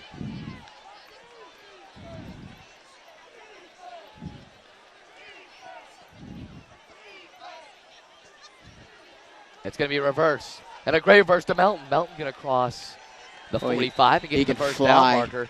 Matthew Melton, you give him a couple feet, and he'll make it a couple yards. He can absolutely fly. He's probably, I'd say, is he the fastest on the team? I think so. His 40 time is. And, I mean, having someone like that who can just hit a hole that's about the size of a donut and get through like that, that's really, really crucial to what Webb's offense tries to do. So a 1st and 10 for the Spartans. Hopefully they can keep this going. Kelly comes into motion. It's going to be to Brant Mitchell, who just runs it up the middle and gets across the 50-yard line to about the 50-51. We'll see where they spot it. When Brant Mitchell gets a head full of steam, he can move. Well, with Brant and TK, when they get taken down, it's usually they're tackling the defender. Yeah. The defender just manages to pull them down. Yeah. It's all about explosiveness. Kelly and Melton now move forward, leaving Brant Mitchell in the backfield all by himself. Kelly tries to turn on the Jets. He will, and he gets to about the first down yard marker. He's so hard to tackle. Shinsky makes the tackle. Shinsky, back-to-back tackles for him. And this should be a 1st and 10 for the Spartans. Well, Kelly, unlike Prevo, he's more just a power runner. You don't see him making all the quick movements. He's really just, he turns on the Jets and he gets through. He uses his size. Whereas Prevo, you see him doing a lot of the quick feet, moving around, and it's just a really different style of running between the two successful. And they're both fast. Beeler switches sides. Willoughby comes across in motion. The line comes set. Chun, hand off to Mitchell. Mitchell's got some running room to the 30-yard line. 1st and 10 Spartans. So a little bit of life here. John David Mitchell makes the tackle. John David Mitchell on the tackle. Brant Mitchell, Yeah. hard to stop, couldn't be stopped, and gets the first down. And I was saying this earlier, you know what play I'd like to see right now is that little reverse trap pass. Yeah. That could work right here, especially with how much they've been running it as of late. They've got their box stacked up. I wouldn't be surprised if they send Brock Beeler deep. We'll see what they go with. It's going to be right in the middle and stopped. Couldn't have been any farther from what I was. Well, Charlie, we are going to see that play later in the game, Yeah. I'm sure, but they may be saving that for when they're down 14 or down Yeah. 7, because they're definitely looking to get some stops on the upcoming drives. For sure. At the 26, it's second down 7. And especially at this point, you know, you might not really want to risk the play going wrong. And absolutely. Well, and I mean, Webb's starting to get the momentum. I Yeah. mean, they had one almost successful drive. This drive looked successful, and they had a nice stop. Here comes a pitch to Kelly. Here it comes, Charlie. But there's nobody open. Kelly, he's so confused. He still manages to get wide open. And a good tackle by number 82. That's going to be Marcus Brooks. He had nobody. Nope. He sat there. Fake the pass. Manages to get a couple of yards out of it. It's going to be 3rd and 4.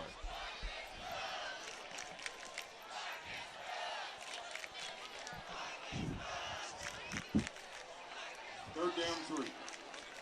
A big 3rd down here. 3rd and 3 from the 22. At this point, any 3rd down is a big 3rd down. yeah. And I think Luke said it earlier, and you're in 4-down territory for sure at this point. You know, Robbie Strawn's got a good leg on him, but a field goal doesn't really do you much good right now. What they need here is a score and at least have Maryville stop by the end of the quarter. Yeah. That'll give them the ball 12 minutes. They've got to score twice and stop Maryville once. Here comes a run to Melton, and Ooh. he's eaten up in the backfield. It's going to be 4th down. Matthew Melton carries the ball. John David Mitchell in on the tackle. They're going for it. 24. Webb is going to go for this. 4th and 3. One thing I'd like to see Webb do in these short yard situations is just roll Johnny Chun outside and give him TK as a receiver just on a slant route. Yeah. Because Johnny's so fast that if they cover TK, he'll just be able to push it up. If they leave TK for even an instant, Johnny has a good enough arm to go and third in there. Webb going to take a timeout. First of the half, so with 3:56 to go in the 3rd quarter. Webb on the drive, 4th and 3 on the 22-yard line. Maryville leads 21-0. You're listening to Webb on the Web, the WOW Network.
Welcome back, Spartan fans. 3:56 to go. 4th and 3. Big play here. 4-down territory from the 22-yard line. Chun drops back in the pocket. Lob to Todd Kelly. Kelly comes down with the ball. My goodness gracious, at the 2-yard line, Todd Kelly makes the catch. Webb at the 2-yard line. Now What a catch. Webb's fans are really starting to get into it here. The Maryville fans over here just started yelling, oh, it's up in the air, double coverage, double coverage. Hey, what do you guys say, Strawn or Brant Mitchell? That's unbelievable. I can't even get over that last play. Yeah. I don't know, Chuck. You got 4 downs. Yeah. Mitchell's had more success as to late. See, this is where they should just stick Strawn at quarterback and let him run it in. Here it comes, Brant Mitchell into the end zone. W.E.B.B. touchdown for the men in green. First one of the night comes with 3:37 to go in the 3rd quarter. Webb on the board. Could this be the start of something? We will see. A little bit of life on that sideline. A very small sideline compared to the one here for Maryville. Andrew, I was relatively impressed. I didn't think we'd film this much of the visitor section, but It is definitely a pretty good crowd for the Spartans.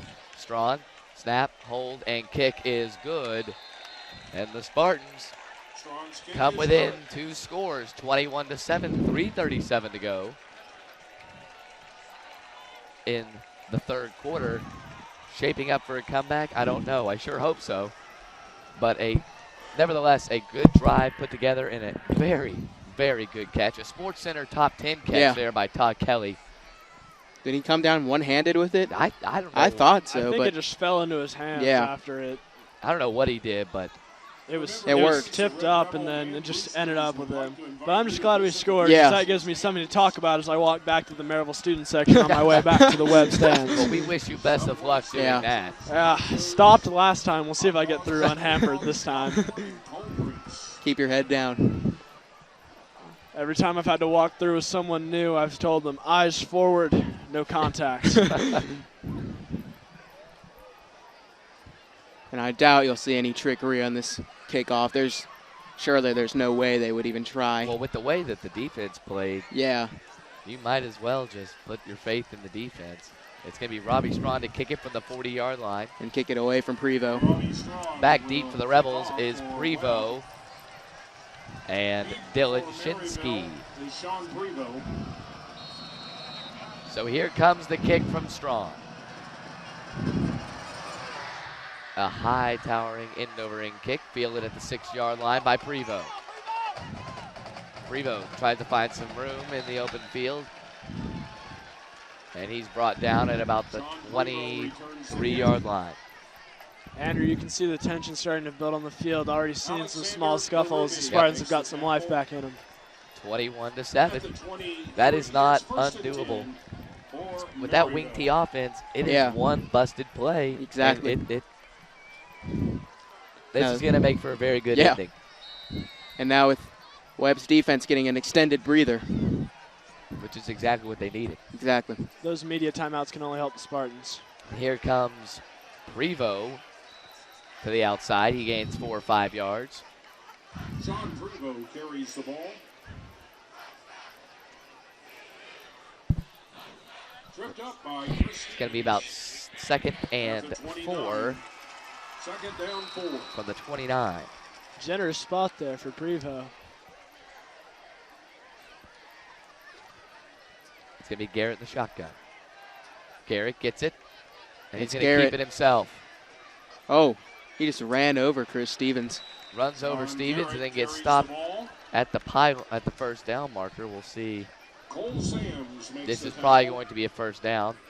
And it is. They are moving the chains. 1st and 10 for the Rebels. Ball on the 33-yard line. Andrew Webb's going to have to get Maryville off the field before this quarter ends. You're exactly right. I'd give them a great shot. Here comes the throw. Bubble screen. And tackled by 3 Spartans on the play is number 21. That's Brian Tillery. Garrett's pass complete to Brian Tillery. Tackle made by Liam Willoughby. At the 45, Kelly. It's 1st and 10 for Maryville. And Bennett Harrison all in on that tackle. 1st and 10 for the Rebels. Ball on the 45-yard line. Garrett. Prevo to his left. He's going to keep it himself again. Head for that sideline, tripped up by Ren Alexander. Quarterback John Garrett carries the ball. Another generous spot. Very generous. Looks like he got a yard out of that one. And that's going to be a 1st and 10. They've already called it, and Maryville is moving this ball down the field. Absolutely deflating everything the Spartans have done. These quarterback keepers are really biting us right now.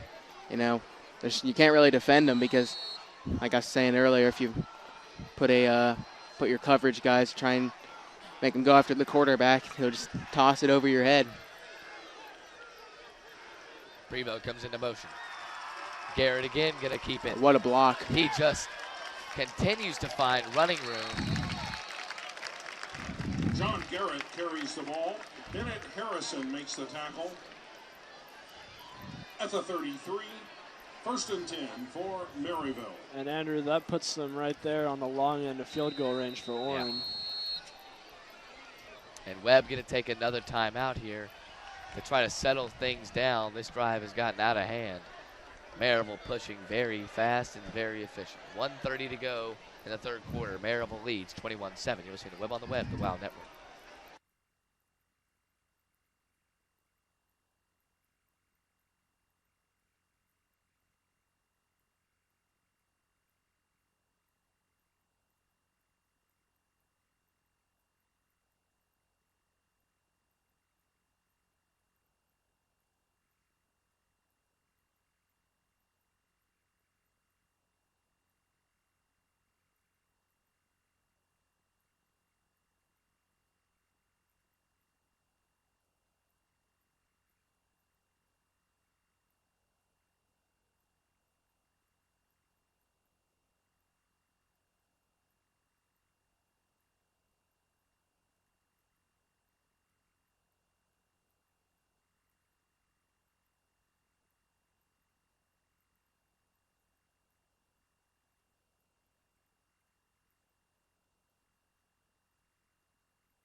Welcome back, Spartan fans. Quick score update involving Maryville's next opponent, Alcoa, 38-0 at the half over Smith County. Williamsburg, Kentucky leads Halls 24-14 in the third quarter. Here comes Prevo. That's actually not Prevo. That's going to be number 28, Jalen Burgess. And that puts them well into Orion's field goal range. Oh, yeah. Orion, already a soccer star for Maryville. He's got that huge kick. Yeah. That would explain him clearing the athletic house over there every extra point. Here comes Garrett. He's going to throw it. It's that same route.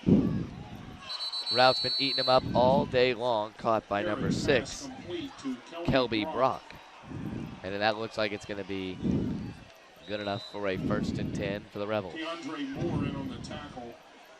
Alexander's getting subbed after that one. It's a first down. First and 10 Oh, at no. the 22. He's just switching sides. Never mind. I thought Beeler had substituted for him. Here comes Maryville to the line. 40 seconds to go in the third quarter. This will most likely be our last play of the half. And it's going to go to Prevo. Uh-oh. Prevo running, still running, and taken down at the 15-yard line. Sean Prevo carries the ball. Liam Willoughby And it looks like Maryville is just going to wait this one out. The 15, it's second down. They're going to switch field positions, and that will end the third quarter. Webb gets on the board, holds Maryville to nothing. And we will start this fourth quarter 21-7, but the Rebels are on the drive. You're listening to Webb on the Web, the WOW Network.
Welcome back, Spartan fans, to the start of the fourth quarter. We are now joined by Mayan Patel. Glad to have him up. It's always a pleasure to be here alongside Andrew and Charlie. Well, thank you. Thank you. It is a pleasure to have you up here, and been good friends for a while now. So it's time for the fourth quarter. 21-7. Maryville out in front. It's going to be a handoff. Prevo. Oh, man. Right out of the gate into the end zone. And a touchdown. I mean, I guess you'd rather have it on the first play than the third play, but that's a nail right there. A nail in the tire, absolutely. And fatigue might be getting to the Spartans at this point. Yeah. Not many substitutes, only 33 players on the roster.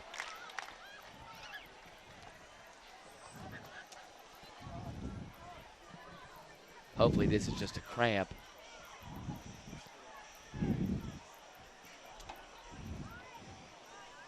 Yeah, all game long.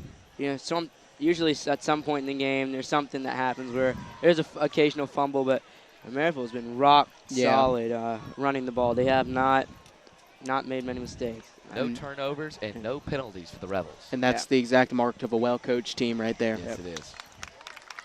That's going to be Matthew Melton. It looks like it was just a cramp. He's going to come somewhat limping off the field.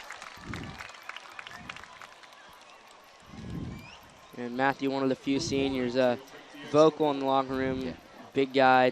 Well, not physically, but hey, he pumps these guys up, and hopefully it's just a cramp. So here comes the kick. It is almost blocked by Kelly. He came scooting around that end. And it will be a 28-7 game. This is going to be tough to come back from, guys, especially to say the least. They're going to have to throw it more now that they're a little short on time. And Chun, he's made one mistake so far, but aside from that, he's been pretty good throwing it. So, let's be really optimistic. I'm going to tell you what's going to happen. We're going to get it. We're going to score. We're going to get a turnover. We're going to score, and then onside kick, score, and we're tied. There we go. I like it. Sounds good to me. We'll see what happens. Webb to receive the kick. I would like to direct your attention to the R game. To Luke Oren. On the Don Story from end Luke of Oren. the field where Maryville High alum from the class of 2007, Matt Womack, is here. He was deployed since last August and is in the military and is back tonight. Let's hear it from Matt Womack. And Matt Womack being honored here at Maryville, a former Rebel. So here comes the kickoff from Luke Oren. Oren's kick, end over end, going to be into the end zone. And that was just a little bit of misconfusion there from Christopher Stevens and Todd Kelly. Kelly thought Stevens had it. Stevens thought Kelly had it. None of them had it. It's going to end up Webb ball at the 20-yard line.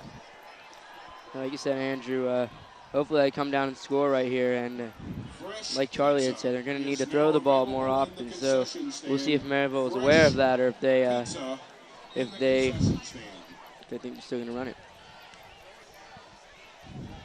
28-7, our score. 11:51 to go. Only 9 seconds ticked off, and Maryville has a touchdown to start this fourth quarter.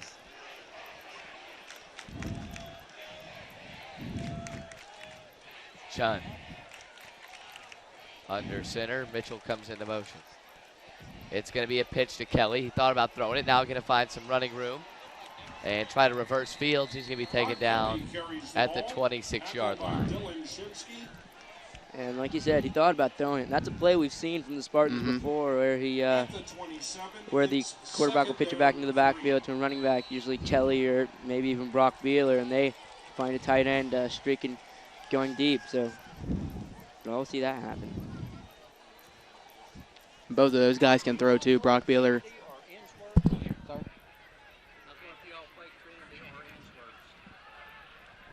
Here comes Chun. The throw to Beeler is just a bit wide, and it's going to be 3rd and 3. The pass intended for Beeler, just a bit outside, and now the Spartans into another 3rd down situation.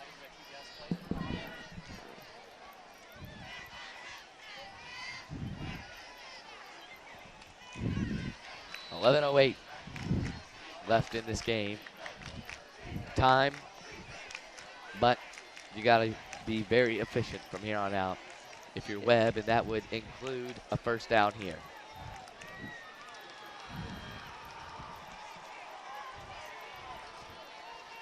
A big play right here would really. Johnny Chun up the middle. It's going to go.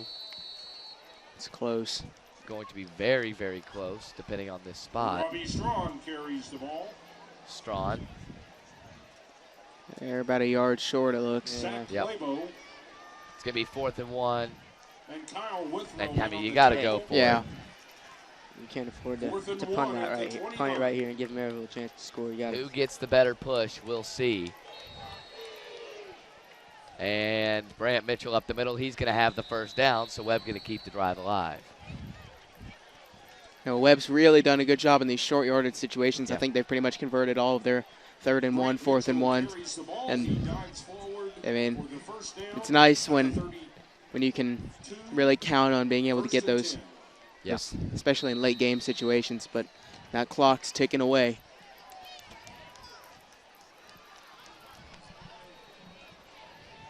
Strawn in the backfield. Kelly out wide. We'll see what happens here. And man coverage. Kelly and Beeler as the receivers. Chun starts to get tunnel vision, and he is drilled. That should be an incomplete pass. That's an incomplete pass. That has to be. That's what they're rolling it as. And now it's going to be 2nd and 10. That was just a design play to hit Beeler, and it just never, ever opened up. Hurried by Matt Young.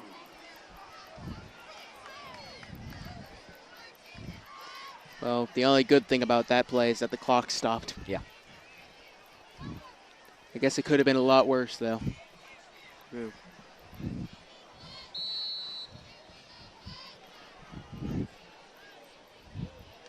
Chun going to bring his troops to the line.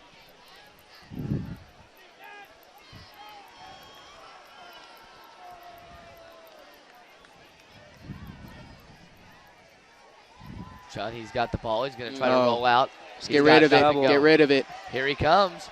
Chun over the middle. There we go. Complete to Brant Mitchell. Wham. That's a good there play we go. by Johnny Chun. He's very elusive in the backfield. He had a couple guys staring him right in the grill, and he managed to get rid of that ball. Yeah, he really did. You know, Johnny Chun is he can scramble. He's a scrambling quarterback, so he feels comfortable outside the pocket when he has to move around, and he just had great vision downfield there, and they got the 1st down. I always knew Johnny would be that kind of quarterback ever since lower school, when he would always play like that. He's just a elusive little guy. It's going to be a handoff. Kelly. Ooh, baby, he was real close on that. A lot of those. He had a lot of room out there to his right. He's tripped up by the shoelaces. There's been a lot of those plays for Kelly where he's one shoestring tackle away from hitting pay dirt, and you know, if he could just get one of those, he could be a whole different ball game. 2nd down, 7 at the 47. 2nd and 7. We have almost hit 9 minutes left in the game. Ren Alexander lined up out wide. Kelly comes in motion. And the ball, is it loose? Maryville says they have it. And they do. They've got it. You just don't want to see that. It looks like a little bit of miscommunication is what happened, because when Johnny came back with the ball was in his hand. So maybe either someone got to it or there was miscommunication on what was happening to the play. But that kills you as a team. You can't. Yeah. Not what Coach Meskin wanted at all, and Maryville has it in Webb territory. So that's always about the worst possible time they could have gotten a turnover. There's been a substitution for Maryville. Number 1, Tyler Vaught comes in at quarterback, replacing John Garrett. And the ball is on the ground. Vaught jumps right back on it. New quarterback on the play is number 1, Tyler Vaught. Liam Willoughby almost got to that. Yeah. Got to that one as well. That would have been nice to get Would that have one back. Hey, could have been a gain of yards for the Spartans. 2nd and 16 here.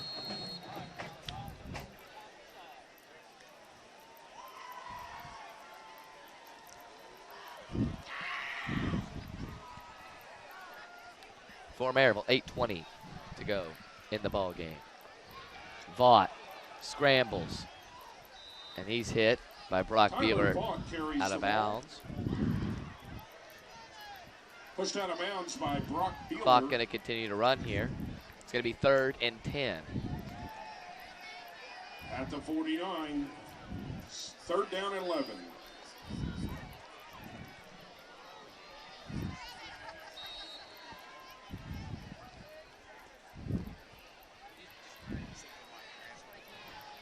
Man, you're the Spartans here. You really need a quick stop and score. Yeah. Yes. 3rd and 11. Vaught drops back into the pocket, slings it over the middle. Wow. And that was a lucky break for the Spartans there, because that was a first down. Not a bad catch. He might have been into the end zone. Yeah. He had a lot of room. Blake Henderson. They're going to be forced to punt it. Is Luke Oren. 8:05. Spartans down 3 scores. Deep for Webb to return it is Todd. Not many punt returns so far this game. Most of them sailed out of bounds. We'll see if Todd Kelly can receive the punt and do something with it. Kelly stands back at the 14-yard line. Oh. Oh, baby, almost blocked by Brock Beeler. Kelly going to call for the fair catch, and he will make the catch. It's like he slipped on the turf a little bit there, but at the 17-yard line. So Webb going to start their drive. 18, that's where Webb School takes over 1st and 10. 7:55. 1st and 10 from the 18. Beeler almost got to that one. Yeah. He was about half a yard away from completely different 4th quarter. Oh, absolutely. Something's got to go, and it's got to go quick here for the Spartans. And you know, if Webb, say they were to score and then force another punt, you may put TK up there to try and block it. TK or Melton. So we've seen Kelly definitely get close to blocking extra points. I mean, if he could get back there and block it, that would be huge. And if you're a quarterback, one thing you should have is short memory, so hopefully Chun bounces back. Oh. That's going to be a run. Stopped in the backfield. Grant Mitchell swallowed up by number 79, Dylan Jackson. He's had nowhere to go on that. As soon as he broke out and came towards the near sideline, there were 3 Maryville players that just swarmed around him and took him down. 2nd down and 15 to go. 2nd and 15 for the Spartans. You may look to the air here. Someone pick up some of that lost yardage.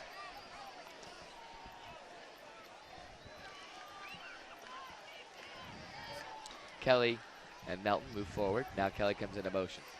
And it's a reverse. That's, again, swallowed up. It looks like Maryville's just reading everything at this point. And, you know, you may want to try like a fake reverse there, because Kelly would have had wide open space. Yeah. But, you know, Maryville's just doing a really good job of just read and react about everything that Webb's doing on offense right now, and they're really locking Webb down.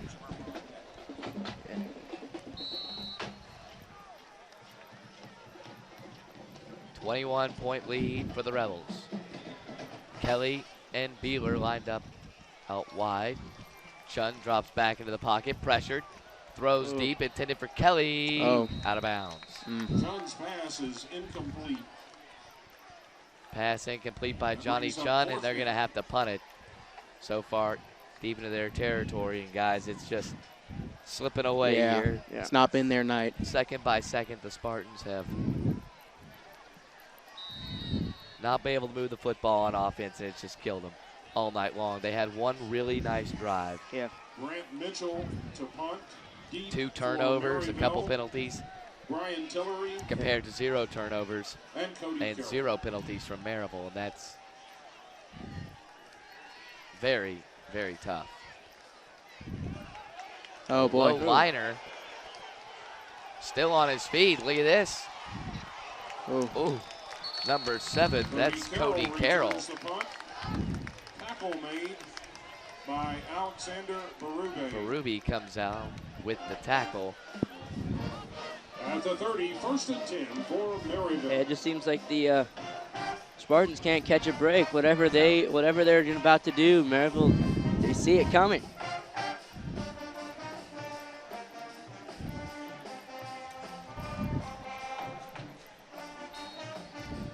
.6:12 to go.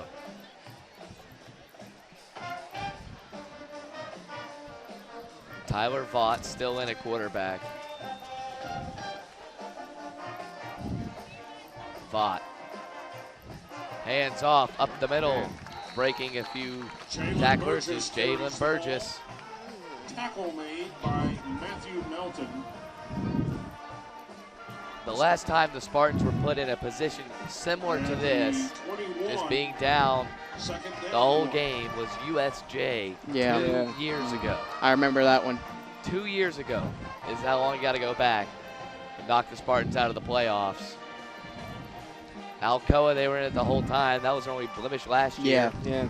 Webb was the longest active winning streak in high school football in the Knoxville area.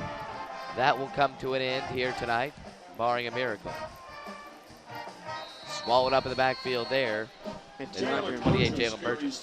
DeAndre Moore got there to the backfield. He's also a senior. Now he's doing a great job out there on the field. And that, if we had seen that all game from the Spartans, it could have been a different ball game. Maryville just made the right cuts, right jukes. Yeah. Did the right thing in the right place at the right time. This is just a very good football team that the Spartans went up against tonight. No shame in losing this game. And it's scary to think they didn't even win state last year. Yeah. Vaught rolls left. Goes end zone, and that's going to be caught by Cody Carroll for another Rebels touchdown. The Rebels all on top of the Spartans. Great catch and pass. I mean, about the symbol of the G on the goal line is where the receiver was. And Brock Beeler was closer to the end zone. He just threw it on the other side of him. Made a good catch, spin right into the end zone. It's a well executed. Ball. Yeah, well thrown ball right there. Vaught can really play. Yeah. He's been very good at receiver, and then on his 2 offensive possessions, his throws have been nothing but spectacular. Oren's extra point is up and good. 35-7. The score of this one.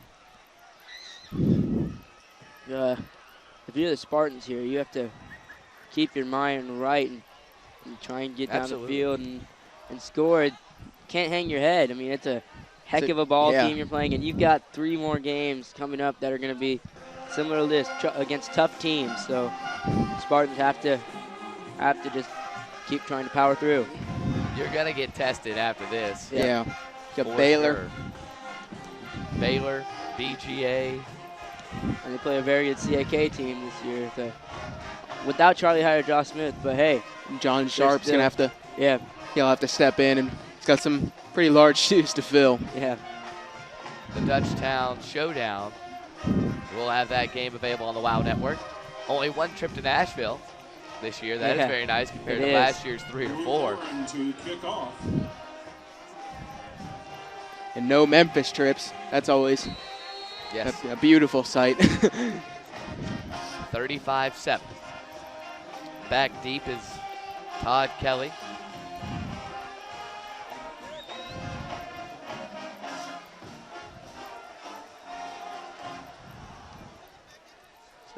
The kick is going to be fielded at the 5-yard line, and off to the races goes the Spartans. Taken down at about the 25-yard line.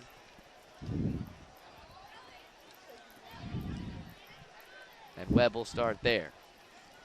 Matthew Melton on the kick return. 1st and 10 with 4:36 left in the ball game. We'll see what mindset the Spartans have here. It's good to see Matthew Melton back in. Yeah, it definitely is. After he went down with what seemed like a cramp, you know.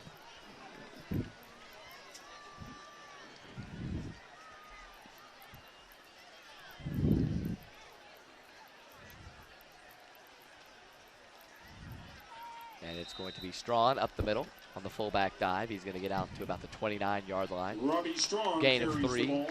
2nd and 7. Tackle made by Maryville's number 76, Colton Merle.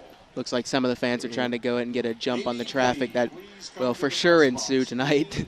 Yeah, and if you're the Spartans here, it's a long drive back, long bus ride back for a close by game. It's a decent bus ride back, so you want to end the game on a positive note, not hang your heads there, because a lot of guys wanted to win this ball game. But hey, I mean, you got to look at what you did well and improve on your mistakes. Brant Mitchell gets the first down and more out to the 40-yard line. Now, Mitchell and Strawn, they both had pretty solid games so far. It's just the outside carries have been really snuffed out by Maryville. You know, Todd Kelly really never got any enormously long runs like we're so used to seeing him get because of these athletic linebackers and linemen that Maryville's got. And, you know, you got to give them all the credit in the world. It's going to be Rin Alexander out wide. Melton and Kelly move forward. Melton comes into motion. It's going to go to Melton. Melton with some running room. Now he's up past the 45. Down to the 44, 43-yard line before he's taken down by number 36. That's Jake McCormick. Melton had some great blocking there coming down, and he made a really good cut or two, sort of a zigzag to get around some guys, and that's the kind of play you're looking for when you run that.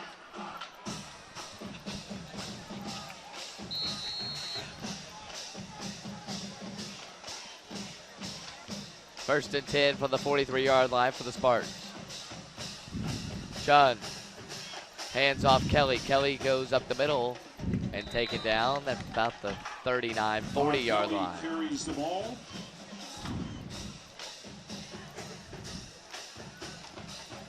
Zach Clabo on the tackle.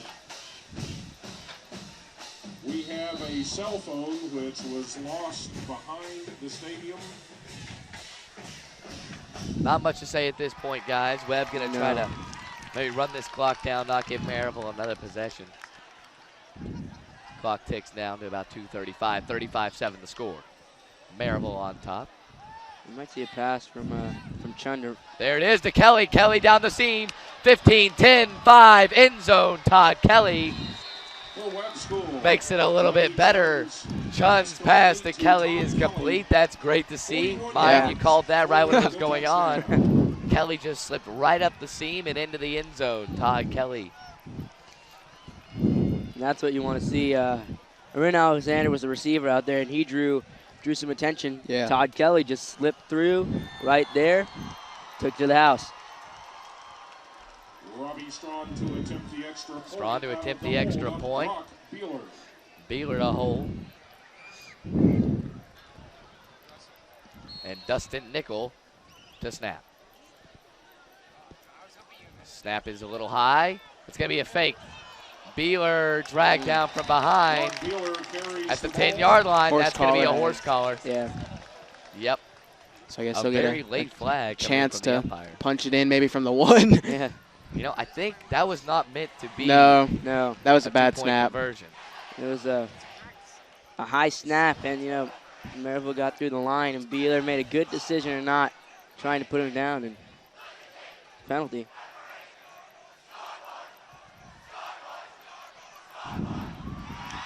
Cool little chant there from the Maryville student section. Webb going to get another shot at this extra point. We'll see what the Spartans go with. After half the distance to the goal. They're going to go for it. They're going to go for it. Chun on the they got about 9 in the box right here. And it's going to be a delayed handoff into the end zone. 2-point conversion is good. Don't call it a comeback. 35-15 the score now. Maryville up by 20, still a 3-score game. So we'll see what Webb goes with here. Hey, onside kick, quick touchdown, onside kick, quick touchdown. That works for me. Yeah. Regardless, they never quit, and that's very important. That's a key sign of Dave Meskey's team. They will always fight till the horn. I can remember taking a trip to Innsworth where Webb was down 40-0. pretty much the whole game. I mean, it was just nothing until the very last snap. The Spartans gave it their all. Webb is going to kick it off here. We'll see if they elect to onside kick. Onside kick, or go deep with the kick and just play some defense to end the ball game. They're down by 20 with 2:20 to go. They're going to go for the onside kick. And the Rebels have a... They got a deep kick formation. Yeah, they do. And I mean, Robbie Strawn's going to go to what seems like somewhat of a weaker side with a lot more room in between. And Maryville's going to call a timeout. Yeah, they had a lot of things going off on that. Looked like their hands team wasn't in or anything, and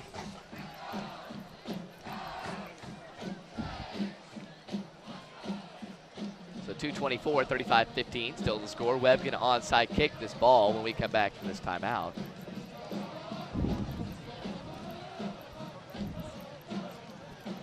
Regardless of the score here, guys, it's been a fun night of football. yeah, it's the first football I've seen in a while.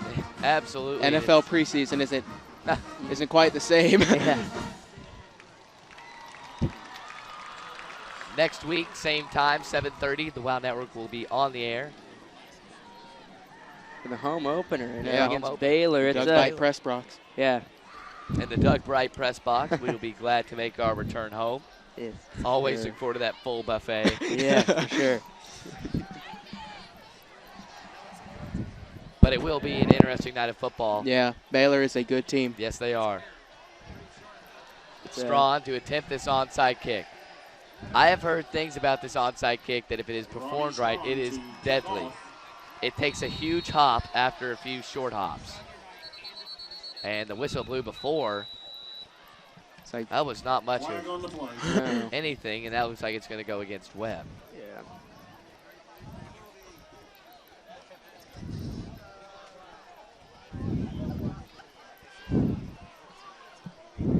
We'll see what's going on.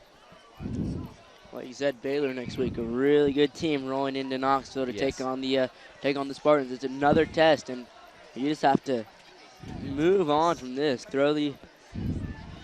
Put it behind you, and don't look back. They did that last year against Alcoa.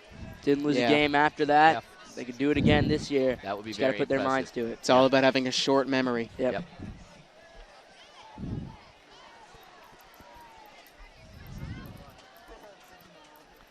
That's going to be a false start on the Spartans. Got ahead of that kick. Actually kind of bailed them out, gives them a second chance of this onside kick. I think what they're trying to do is kind of pooch it up there and make a jump ball situation. It's kind of surprising. You'd think you'd see TK Kelly. Oh, there he is. There he is. Yeah. A little surprised I didn't see him over there. He's going to say something to his kicker.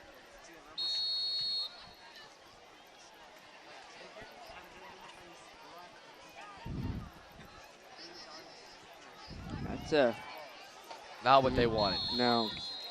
Kind of must have hit off the end of his foot. Yeah. Burgess fields it, takes a knee.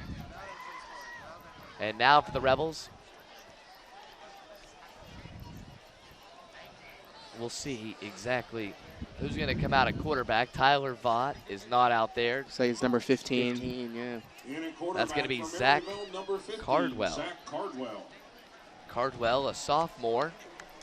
Some good experience here against a good Webb team. Yeah, definitely. And one thing we saw in the pregame was that Maryville had a much bigger team than Webb, so they get as many guys as they can in there to give them some experience. Number 23, that's Tyler Zwolinsky. Tyler Zwolinsky carries the ball. Takes it off tackle. He's taken down at about the 34-yard line. Andrew Craig, number 55, makes the tackle for the Spartans. Yeah, Andrew Craig showed up big last year, halfway through the season. You know, he was powerhouse there on the line. Do it again this year. And Craig again going to get credit for another tackle. Once again, that's Zwolinsky right up the middle. it's good to see some of these younger guys getting some playing time right now. Definitely Game's kind of a lost cause. So 1:30 to go in this one, and it's 3rd and 4 for Maryville. You know, one thing I can say for the Spartans is that it was a great atmosphere by the student body. I was over there for the first 3 quarters, and the seniors there were just getting everybody pumped up. Most of them don't have any more voices, and they have to go bond with the freshmen tomorrow. That's right. We will be out there bright and early for freshman retreat tomorrow. Yep. Let's go green team. Joel Hopkins carries the ball. Yellow for life. Watkins off the edge and runs for a first down at Maryville and out of bounds. Offensive coordinator Clark Wormsley will head down to the locker room. He leaves his spot in the Maryville press box.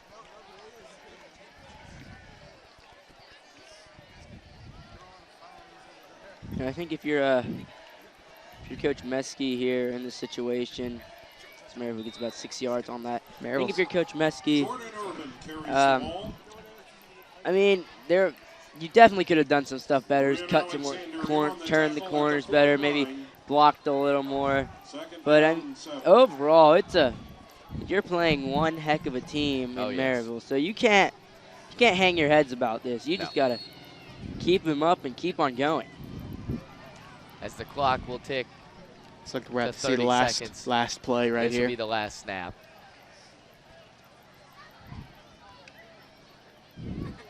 Webb's defense still lines up. And it's going to go to number 42.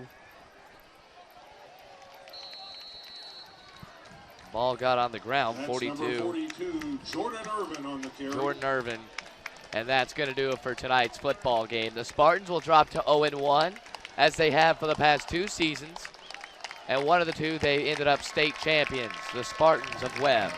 Lose tonight at Maryville. The final score, Maryville 35, Webb 15.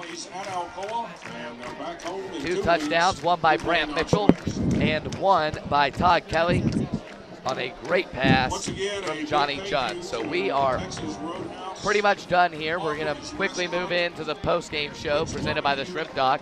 And I'm here with Maya Patel and Charlie Graham. Guys, it's tough to take this one, especially after some of the stats that we mentioned. Holding the longest active winning streak in Knoxville. That comes to an end tonight. You know, it's hard to take, but it can be taken well or poorly.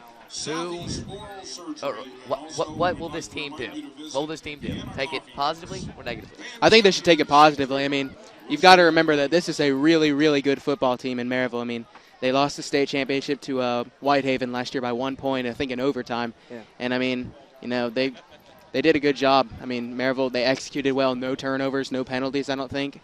And, I mean, you can't really fault Webb for letting Maryville play perfect football. They were perfect tonight, Mine. We're going to quickly move into the WOW offensive and defensive player of the game. Milo, look to you first for the offensive player of the game.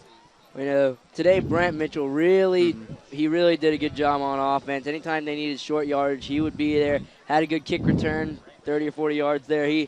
Brant Mitchell really did a great job on the offensive side of the ball, as well as Robbie Strawn. But I think Brant takes the cake today, as Todd Kelly, Matthew Melton didn't get the cuts and looks they were looking for. All right, Charlie, who is the defensive player of the game? I think it's got to go to TK Kelly. I mean, you've heard all of his accolades. He's Tennessee commit, top, I think, 75 recruit according to a couple sites. I mean, you saw they pretty much, I think might have been mine or Luke that said they pretty much, their quarterback Garrett acquired who he was going to be covering and just negated him. Yeah. Just didn't even bother throwing it toward him because he's that much of a threat. And, you know, he showed why he was such a highly touted recruit. I mean, when you don't throw it to him, I mean, that's just as good of a praise as you can get. And we saw that. I saw that on a couple of the kickoffs too for Maryville. They deliberately put it in Melton's hands. They didn't want TK to have any part of that. And on the punt returns, a couple of them that were near him, he took advantage of. But the other ones either bounced way short or way behind him. I mean, they know how powerful he is, and Maryville did a great job of assessing who exactly they were going up against. Maryville comes out victorious tonight at home over the Spartans in the season opener, 35-15. We will invite you to join us next week as we welcome Baylor to Faust Field. We'll be back in the Doug Bright press box. The Doug Bright press box. My voice is getting to me a little bit here. Always welcome at home. 7:30's kickoff will be on the air at 7 o'clock. For all of my partners, Charlie Graham, Mayan Patel, I'm Andrew Robinson. Until next time, dream of Spartan victory. Good night.